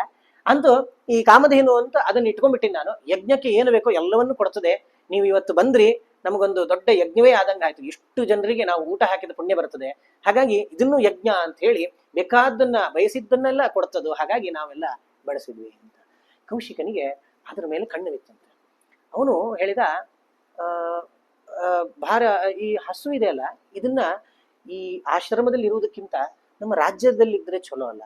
ಯಾಕಂದ್ರೆ ಆಶ್ರಮಕ್ಕೆ ನಿಮ್ಗೇನು ಅಂಥ ಅವಶ್ಯಕತೆ ಅಂತ ಇರುವುದಿಲ್ಲ. ನಮಗಾಗ್ಬೇಕಾದ್ರೆ ಬಹಳಷ್ಟು ಬೇಕಾಗ್ತದೆ. ರತ್ನ, ಈ ರಾಜ್ಯವನ್ನ ನಡೆಸ್ಲಿಕ್ಕೆ ರತ್ನ ಹಿರಣ್ಯ ಇದೆಲ್ಲ ಬಹಳ ಬೇಕಾಗ್ತದೆ. ಹಾಗಾಗಿ ಇದನ್ನ ನನಗ್ ಕೊಟ್ಟು ಬಿಡ್ರಿ, ನೀವೇನ್ ಬೇಜಾರು ಮಾಡ್ಕೊಬಿಡ್ರಿ, ನಿಮ್ಗೇನಿಲ್ಲ ಅಂತ ಮಾಡೋದಿಲ್ಲ ನಾನು. ಗವಾಂ ಶತಸಹಸ್ರೇಣ ಅಧೀಯತಾಂ ಶಬಲಾ ಮಮ, 10,000 ಹಸುಗಳನ್ನು ನಿಮಗೆ ಕೊಡ್ತೇನೆ ನಾನು, ನನಗೆ ಈ ಒಂದು ಹಸುವನ್ನು ಕೊಡ್ರಿ. ಇದು ಡೀಲ್ ನೀವು ಓಕೆ ಮಾಡಿದಿರಿ ಅಂತಂದ್ರೆ ನಾವು 10,000 ಹಸು ತರಿಸ್ಬಿಡ್ತೀನಿ ನಾನು ಅಂತ ಹೇಳಿ ಕೌಶಿಕ ರಾಜ ಹೇಳ್ತಾನೆ. 10,000 ಹಸು ಸಾಕಾಗುದಿಲ್ಲ ಅಂದ್ರೆ ರತ್ನಮ್ಹಿ ಭಗವನ್ನೇತತ್ ರತ್ನಹಾರಿ ಚ ಪಾರ್ಥಿವ ತಸ್ಮಾನ್ಮೇ ಶಬಲಾ ದೇಹಿ ಮಮೈಷಾ ಧರ್ಮತೋ ದ್ವಿಜ. ನಿನಗೆ ಬೇಕಾದ ರತ್ನಗಳನ್ನ ಏನ್ ಕೇಳ್ತೀವಿ ಅದನ್ನೆಲ್ಲ ಕೊಡ್ತೀನಿ ನಾನು. ಈ ಶಬಲ, ಈ ಕಾಮಧೇನುವಿಗೆ ಶಬಲ ಅಂತ ಹೆಸರು, ಆ ಶಬಲೆಯನ್ನ ನನಗೆ ಕೊಡು ಅಂತ ಕೌಶಿಕ ಕೇಳ್ತಾನೆ. ಆಗ ವಸಿಷ್ಠರು ಹೇಳ್ತಾರೆ, ಇಲ್ಲ, ನಾನು ಕೊಡುವುದಿಲ್ಲ. ನಾಹಂ ಶತಸಹಸ್ರೇಣ ನಾಪಿ ಕೋಟಿ ಶತೈರ್ಗವ. ನೀನು 1000 ಅಂತ ಲೆಕ್ಕ ಹೇಳಿದಿ, ಕೋಟಿ ಅಂತ ಲಕ್ಷ ಕೊಟ್ಟರು ಕೊಡುವುದಿಲ್ಲ ಅಂತ ಹೇಳ್ತಾರೆ. ಹಿಂಗೆ ನೀನು ಕೋಟಿ ಕೊಟ್ಟರು ನಾನು ಈ ಹಸುವನ್ನಂತೂ ಕೊಡುವುದಿಲ್ಲ. ರಾಜನ್ನ ದಾಸ್ಯಾಮಿ ಶಬಲಾಂ ರಾಶಿಭಿ ರಜತಸ್ಯ ಚ. ನೀನು ಬಂಗಾರದ ರಾಶಿ ತಂದು ಹಾಕಿದ್ರು, ಬೆಳ್ಳಿಯ ರಾಶಿ ತಂದು ಹಾಕಿದ್ರು, ನ ಪರಿತ್ಯಾಗಂ ಅರ್ಹೇಯಂ ಮತ್ಸಕಾಶಾತ್ ಅರಿಂದಮ. ನಾನು ಇವಳನ್ನ ಪರಿತ್ಯಾಗ ಮಾಡುವುದಿಲ್ಲ. ಈ ಕಾಮಧೇನು ನನಗೆ ಬೇಕೇ ಬೇಕು. ಅಷ್ಟೇ ಅಲ್ಲ, ಇವಳು ಕೂಡ ಬರುವುದಿಲ್ಲ. ನಾನು ದೇವಲೋಕದಿಂದ ತಂದಿದ್ದು ನನ್ನ ಆಶ್ರಮಕ್ಕೆ ಅಂತ ಈ ಹಸು ಬಂದಿದೆ ಹೊರತು ಬೇರೆ ಎಲ್ಲಿಯೂ ಕೂಡ ಹೋಗುದು ಅಂತಿಲ್ಲ ಇದು. ಹಾಗಾಗಿ ಇದನ್ನ ಮರೆತು ಬಿಡು, ನೀನು ಇದನ್ನ ಕೇಳಲಿಕ್ಕೆ ಹೋಗ್ಬೇಡ ಅಂತ ಹೇಳಿ. ವಿಶ್ವಾಮಿತ್ರರು ಸ್ವಲ್ಪ ಅವರು ಬಿಸ್ನೆಸ್ ಮೈಂಡೆಡ್ ಅಲ್ಲ, ಹಾಗಾಗಿ ಕ್ಷತ್ರಿಯರು ಸ್ವಲ್ಪ ಇನ್ನೂ ಹೆಚ್ಚು ಮಾಡ್ತಾರಂತೆ. ನಿನಗೆ ಆನೆಗಳನ್ನು ಕೊಡ್ತೀನಿ, ಅದನ್ನು ಕೊಡ್ತೀನಿ, ಇದನ್ನು ಕೊಡ್ತೀನಿ ಅಂತೆಲ್ಲ ಹೇಳ್ತಾರಂತೆ. ವಸಿಷ್ಠರು ಒಂದೇ ಮಾತು, ಕೊಡುದಿಲ್ಲ. ಏತದೇವ ಹಿ ಮೇ ರತ್ನಂ ಏತದೇವ ಹಿ ಮೇ ಧನಂ. ನೀವೇನು ಹಣ ಕೊಡ್ತೀನಿ ಅಂತೀರಿ ಅದೇ ನನಗಿದು. ನೀನ್ ರತ್ನ ಕೊಡ್ತೀರಾ, ಅದು ನನಗಿದು, ಹಸುವೇ ರತ್ನ ನನಗೆ. ಹಾಗಾಗಿ ದಯವಿಟ್ಟು ಇದನ್ನೊಂದು ಬಿಟ್ಟು ಬೇರೆ ಏನು ಬೇಕಾದ್ರೂ ಕೇಳ್ರಿ ನೀವು ಅಂತ ಹೇಳಿ ಅದನ್ನ ಕೊಡುವುದಿಲ್ಲ ಅಂತ ಹೇಳಿ ಸರ್ವಥಾ ನಿರಾಕರಣೆ ಮಾಡಿಬಿಟ್ರು. ವಿಶ್ವಾಮಿತ್ರ ಕೌಶಿಕ ರಾಜ ತಾನು ಬಲಾತ್ಕಾರದಿಂದ ಆ ಹಸುವನ್ನ ಎತ್ಕೊಂಡು ಹೋಗ್ಬೇಕು ಅಂತ ತಾನು ಸಂಕಲ್ಪ ಮಾಡ್ತಾನೆ. ಬಲಾತ್ಕಾರದಿಂದ ಅದನ್ನ ಎಳ್ಕೊಂಡು ಹೋಗ್ಲಿಕ್ಕೆ ಪ್ರಾರಂಭ ಮಾಡ್ತಾನೆ. ವಸಿಷ್ಠರು ಹೇಳಿ ಕೇಳಿ ಋಷಿಗಳು, ಬ್ರಾಹ್ಮಣರು, ಇವ ಕ್ಷತ್ರಿಯ ಎಲ್ಲ ಸೈನ್ಯ ಸಮೇತ ಬಂದುಬಿಟ್ಟಿದ್ದಾನೆ, ಇವನು ಅದನ್ನ ಎಳ್ಕೊಂಡು ಹೋಗ್ತಾ ಇದ್ದಾನೆ. ಅವನ ಶಿಷ್ಯರು ಅವರು ಎಲ್ಲರೂ ಬಂದು ಪ್ರಯತ್ನ ಪಡ್ತಾರಂತೆ. ಯಾರು ಕ್ಷತ್ರಿಯರು, ಅವರು ಬೇಕಾದ ಶಸ್ತ್ರಗಳನ್ನು ಹಿಡ್ಕೊಂಡವರು, ಅವ್ರ ಮುಂದೆ ಏನ್ ಮಾಡ್ಲಿಕ್ಕಾಗ್ತದೆ? ಎಲ್ಲರನ್ನು ನೂಕಿ ತಾನು ಕರ್ಕೊಂಡು ಹೋಗ್ತಾನಂತೆ. ಅವಾಗ ಆ ಶಬಲೆ ಹೇಳ್ತದಂತೆ, ಪಾಪ ಹಸು, ವಸಿಷ್ಠರೇ ದಯವಿಟ್ಟು ನನ್ನನ್ನ ನಿಮ್ಮಿಂದ ದೂರ ಮಾಡ್ಲಿಕ್ಕೆ ಹೋಗ್ಬೇಡ್ರಿ, ನನಗೆ ಇವನೊಟ್ಟಿಗೆ ಹೋಗ್ಲಿಕ್ಕೆ ಇಷ್ಟ ಇಲ್ಲ ಅಂತ ಹೇಳ್ತದಂತೆ. ವಸಿಷ್ಠರು ಹೇಳ್ತಾರಂತೆ, ನಹಿತುಲ್ಯಂ ಬಲಂ ಮಹ್ಯಂ ರಾಜಾತ್ವದ್ಯ ವಿಶೇಷತಃ ಬಲಿ ರಾಜ ಕ್ಷತ್ರಿಯಶ್ಚ ಪೃಥಿವ್ಯಾಹ ಪತಿರೇವಚ. ನನ್ನ ಕೈಲಿ ಏನು ಮಾಡ್ಲಿಕ್ಕೆ ಸಾಧ್ಯ ಇಲ್ಲ, ನಾನು ಕೈ ಕಟ್ಟಿಬಿಟ್ಟಿದೆ ನಂದು. ಯಾಕೆಂತಂದ್ರೆ ಈ ರಾಜನ ಬಲದ ಮುಂದೆ ನಾವು ಋಷಿಗಳು ಈ ಕಂದ ಮೂಲ ಫಲಗಳನ್ನು ತಿನ್ನೋರು, ನಮ್ಮ ಬಲ ಏನ್ ಲೆಕ್ಕ? ಹಾಗಾಗಿ ನಾನು ಕೈ ಕಟ್ಟಿಬಿಟ್ಟಿದೆ ನಂದು, ನಾನು ಇನ್ನೇನು ಮಾಡ್ಲಿಕ್ಕೆ ಸಾಧ್ಯ ಇಲ್ಲ ಅಂತ ಹೇಳಿದಾಗ ಅದು ಹೇಳುತ್ತದಂತೆ ಹಸು, ನಬಲಂ ಕ್ಷತ್ರಿಯಸ್ಯಾಹುರ್ ಬ್ರಾಹ್ಮಣ ಬಲವತ್ತರಾಹ ಬ್ರಹ್ಮನ್ ಬ್ರಹ್ಮಬಲಂ ದಿವ್ಯಂ ಕ್ಷಾತ್ರಾಚ್ಚ ಬಲವತ್ತರಂ. ಏನಂತ ಮಾತಾಡ್ತೀರಿ ವಸಿಷ್ಠರೇ? ಬ್ರಹ್ಮಬಲ ಇಲ್ಲ ಏನು ನಿಮಗೆ? ನೀವು ಇಷ್ಟು ತಪಸ್ಸು ಮಾಡಿಲ್ಲೇನು? ನೀವು ನಿಮ್ಮ ತಪಸ್ಸಿಗೆ ಈ ಕ್ಷಾತ್ರ ಬಲ ಏನೂ ಅಲ್ಲ, ಎಲ್ಲರನ್ನೂ ಸುಟ್ಟು ಭಸ್ಮ ಮಾಡಿಬಿಡ್ಬೋದು. ಅಷ್ಟೆಲ್ಲ ಯಾಕೆ? ನೀವು ನನಗೆ ಆದೇಶ ಮಾಡ್ರಿ ಸಾಕು, ನನಗೆ ಆದೇಶ ಮಾಡಿದ್ರೆ ಇದಕ್ಕೆ ಬೇಕಾದ ವ್ಯವಸ್ಥೆಯನ್ನ ಮಾಡ್ತೀನಿ ನಾನು ಅಂತ ಹೇಳಿದಾಗ ವಸಿಷ್ಠರು ಅದಕ್ಕೆ ಆ ಶಬಲೆಗೆ ಆದೇಶ ಮಾಡ್ತಾರಂತೆ. ಆದೇಶ ಮಾಡಿ, ಆಯ್ತು ಈಗ ಇಷ್ಟು ಜನ ಇದ್ದಾರೆ, ಇವರು ಸೇನಾ ಸಮೇತವಾಗಿ ಬಂದುಬಿಟ್ಟಿದ್ದಾನ ಅವನು, ಈ ಸೇನೆಗಳನ್ನೆಲ್ಲ ನಾಶ ಮಾಡುವಂತೆ ಅದಕ್ಕೆ ಬೇಕಾದ ವ್ಯವಸ್ಥೆ ಆಗಬೇಕು ಅಂತ ಹೇಳಿ ಆ ಶಬಲೆಗೆ ಆದೇಶ ಮಾಡ್ತಾರೆ. ಶಬಲೆಯಿಂದ ಒಬ್ಬೊಬ್ಬರೇ ಹುಟ್ಟಲಿಕ್ಕೆ ಪ್ರಾರಂಭ ಆಗ್ತಾರಂತೆ. ಮೊದಲು ಪಲ್ಲವಾಹ ತಸ್ಯ ಹುಂಭಾರವೋತ್ಸೃಷ್ಟಾ ಪಲ್ಲವ ಶತಶೋನೃಪ, 100 ಮಂದಿ ಪಲ್ಲವರು ಬರೀ ಒಂದು ಹುಂಕಾರ ಮಾಡ್ತದಂತೆ, ಅದರಿಂದ ಪಲ್ಲವರು ಹುಟ್ಟಲಿಕ್ಕೆ, ಮನುಷ್ಯರು ಹುಟ್ಟಲಿಕ್ಕೆ ಪ್ರಾರಂಭ ಆಗ್ತಾರಂತೆ. ಅದರಿಂದ 100 ಜನ ಹುಟ್ಟುತ್ತಾರೆ, ಯುದ್ಧ ಮಾಡ್ಲಿಕ್ಕೆ ಪ್ರಾರಂಭ ಮಾಡ್ತಾರೆ. ಎಲ್ಲ ಆಯುಧ ಸಹಿತವಾಗಿ ಹುಟ್ಟು ಬಿಡ್ತಾರೆ. ಅವರು ಹುಟ್ಟಿದವರೇ ಯುದ್ಧ ಮಾಡ್ಲಿಕ್ಕೆ ಪ್ರಾರಂಭ ಮಾಡ್ತಾರೆ. ಯುದ್ಧ ಮಾಡಿ ಅನೇಕ ಮಂದಿ ಸೈನಿಕರನ್ನ ಸಾಯಿಸ್ತಾರಂತೆ. 100 ಮಂದಿ ಅಷ್ಟೇ ಹುಟ್ಟಿದ್ದಲ್ಲ, ಅವರೇ ಎಲ್ಲ ಸತ್ತೋಗ್ತಾರಂತೆ. ಸತ್ತೋದಾಗ ಮತ್ತೆ ಆ ಕೌಶಿಕ ಅದನ್ನ ಎಳ್ಕೊಂಡು ಹೋಗ್ಲಿಕ್ಕೆ ಪ್ರಾರಂಭ ಮಾಡ್ತಾನೆ. ಮತ್ತೆ ಅದು ಇನ್ನೂ ಅನೇಕ ಮಂದಿಯರನ್ನು ಹುಟ್ಟಿಸ್ತದಂತೆ. ಅದರಲ್ಲಿ ಕಾಂಬೋಜರು, ಯವನರು, ಶಕರು, ಮ್ಲೇಚ್ಛರು, ಹಾರೀತರು, ಕಿರಾತಕರು ಅಂತ ಹೇಳಿ ಅನೇಕ ಮಂದಿಯರನ್ನ ಹುಟ್ಟಿಸಿಬಿಡುತ್ತದೆ. ಇವರೆಲ್ಲ ಕಾಡು ಜನರಾಗ್ತಾರೆ ಮುಂದೆ.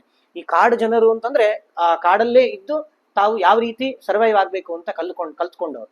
ಅವರು ಹುಟ್ಟಿ ತಾವು ಯುದ್ಧ ಮಾಡ್ಲಿಕ್ಕೆ ಪ್ರಾರಂಭ ಮಾಡ್ತಾರೆ. ಆ ಕಾಡಲ್ಲಿ ಅನಿರೀಕ್ಷಿತವಾಗಿ ಯಾರು ಎಣಿಸಲೇ ಇರಲಿಲ್ಲ, ದೊಡ್ಡ ಯುದ್ಧ ಆಗಿಬಿಡ್ತದೆ. ಭಸ್ಮೀಕೃತ ಮುಹೂರ್ತೇನ ವಿಶ್ವಾಮಿತ್ರ ಸುತಾಸ್ತಥ, ಯುದ್ಧ ಆಗ್ತದೆ. ವಿಶ್ವಾಮಿತ್ರರ ಸೈನ್ಯನೇ ಕಡಿಮೆ ಬಿದ್ದು ಬಿಡುತ್ತದೆ. ಕಡಿಮೆ ಬಿದ್ದಾಗ ಅವ್ರ ಮಕ್ಕಳು ಎಷ್ಟೋ ಜನ ಬಂದಿರ್ತಾರೆ, ಕೌಶಿಕನ ಮಕ್ಕಳನ್ನೆಲ್ಲರೂ ಇವರು ಸಾಯಿಸಿಬಿಡ್ತಾರೆ. ಕೊನೆಗೆ ವಿಶ್ವಾಮಿತ್ರ ಅವಶ್ಯ ಬೇರೆ ಕಾರಣ ಇಲ್ಲದೆ ಸೋಲು ಒಪ್ಪಿಕೊಂಡು ತಾನು ವಾಪಸ್ ರಾಜ್ಯಕ್ಕೆ ಹೋಗ್ಬೇಕಾಗ್ತದೆ. ಸೋಲು ಒಪ್ತಾನೆ, ರಾಜ್ಯಕ್ಕೆ ಹೋಗ್ತಾನೆ. ಬಹಳಷ್ಟು ಸಿಟ್ಟಿರ್ತದೆ, ಬಹಳಷ್ಟು ಕೋಪ ಇರ್ತದೆ. ನಾನು ಇಷ್ಟು ಸೈನ್ಯವನ್ನ ಕಟ್ಕೊಂಡು ಹೋದ್ರು ಒಂದು ಹಸುವನ್ನ ಆ ಋಷಿಗಳಿಂದ ತರ್ಲಿಕ್ಕಾಗ್ಲಿಲ್ಲ, ಎಂಥ ಅವಸ್ಥೆ ಇದು ಅಂತ ಹೇಳಿ ತನಗೆ ಬೈಕೊಳ್ತಾನಂತೆ. ಒಂದು ಹಠ ಹುಟ್ಟುಕೊಳ್ತದೆ ಮನಸ್ಸಲ್ಲಿ, ನಾನು ಈ ರಾಜ್ಯವನ್ನೆಲ್ಲ ಉಳಿದ ಮಕ್ಕಳಿಗೆ ಕೊಟ್ಟು ಬಿಡ್ತೇನೆ. ನಾನು ಕೊಟ್ಟು ತಾನು ತಪಸ್ಸಿಗೆ ಹೊರಡ್ತಾರಂತೆ ವಿಶ್ವಾಮಿತ್ರರು. ಅಲ್ಲಿಂದ ಎಲ್ಲ ರಾಜ್ಯವನ್ನ ಮಕ್ಕಳಿಗೆ ಕೊಟ್ಟು ತಾವು ತಪಸ್ಸಿಗೆ ಹೋಗ್ತಾರೆ. ತಪಸ್ಸಿಗೆ ಹೋಗಿ ತಾವು ರುದ್ರದೇವರನ್ನ ತಪಸ್ಸು ಮಾಡ್ತಾರಂತೆ. ಕೇನಚಿತ್ವಥ ಕಾಲೇನ ದೇವೇಶೋ ವೃಷಭಧ್ವಜ ದರ್ಶಯಾಮಾಸ ವರದೋ ವಿಶ್ವಾಮಿತ್ರಂ ಮಹಾಮುನಿಂ. ಸ್ವಲ್ಪ ಕಾಲ ಕಳೀತದೆ, ರುದ್ರದೇವರು ಪ್ರತ್ಯಕ್ಷರಾಗ್ತಾರಂತೆ. ಪ್ರತ್ಯಕ್ಷರಾಗಿ ತಪಸ್ಸು ಮಾಡಿದಿ ವರ ಕೇಳು. ವಿಶ್ವಾಮಿತ್ರರು ವರ ಕೇಳ್ತಾರಂತೆ. ಯದಿ ತುಷ್ಟೋ ಮಹಾದೇವ ಧನುರ್ವೇದೋ ಮಮಾನಘ ಸಾಂಗೋಪಾಂಗೋಪನಿಷದಃ ಸರಹಸ್ಯ ಪ್ರದೀಯತ.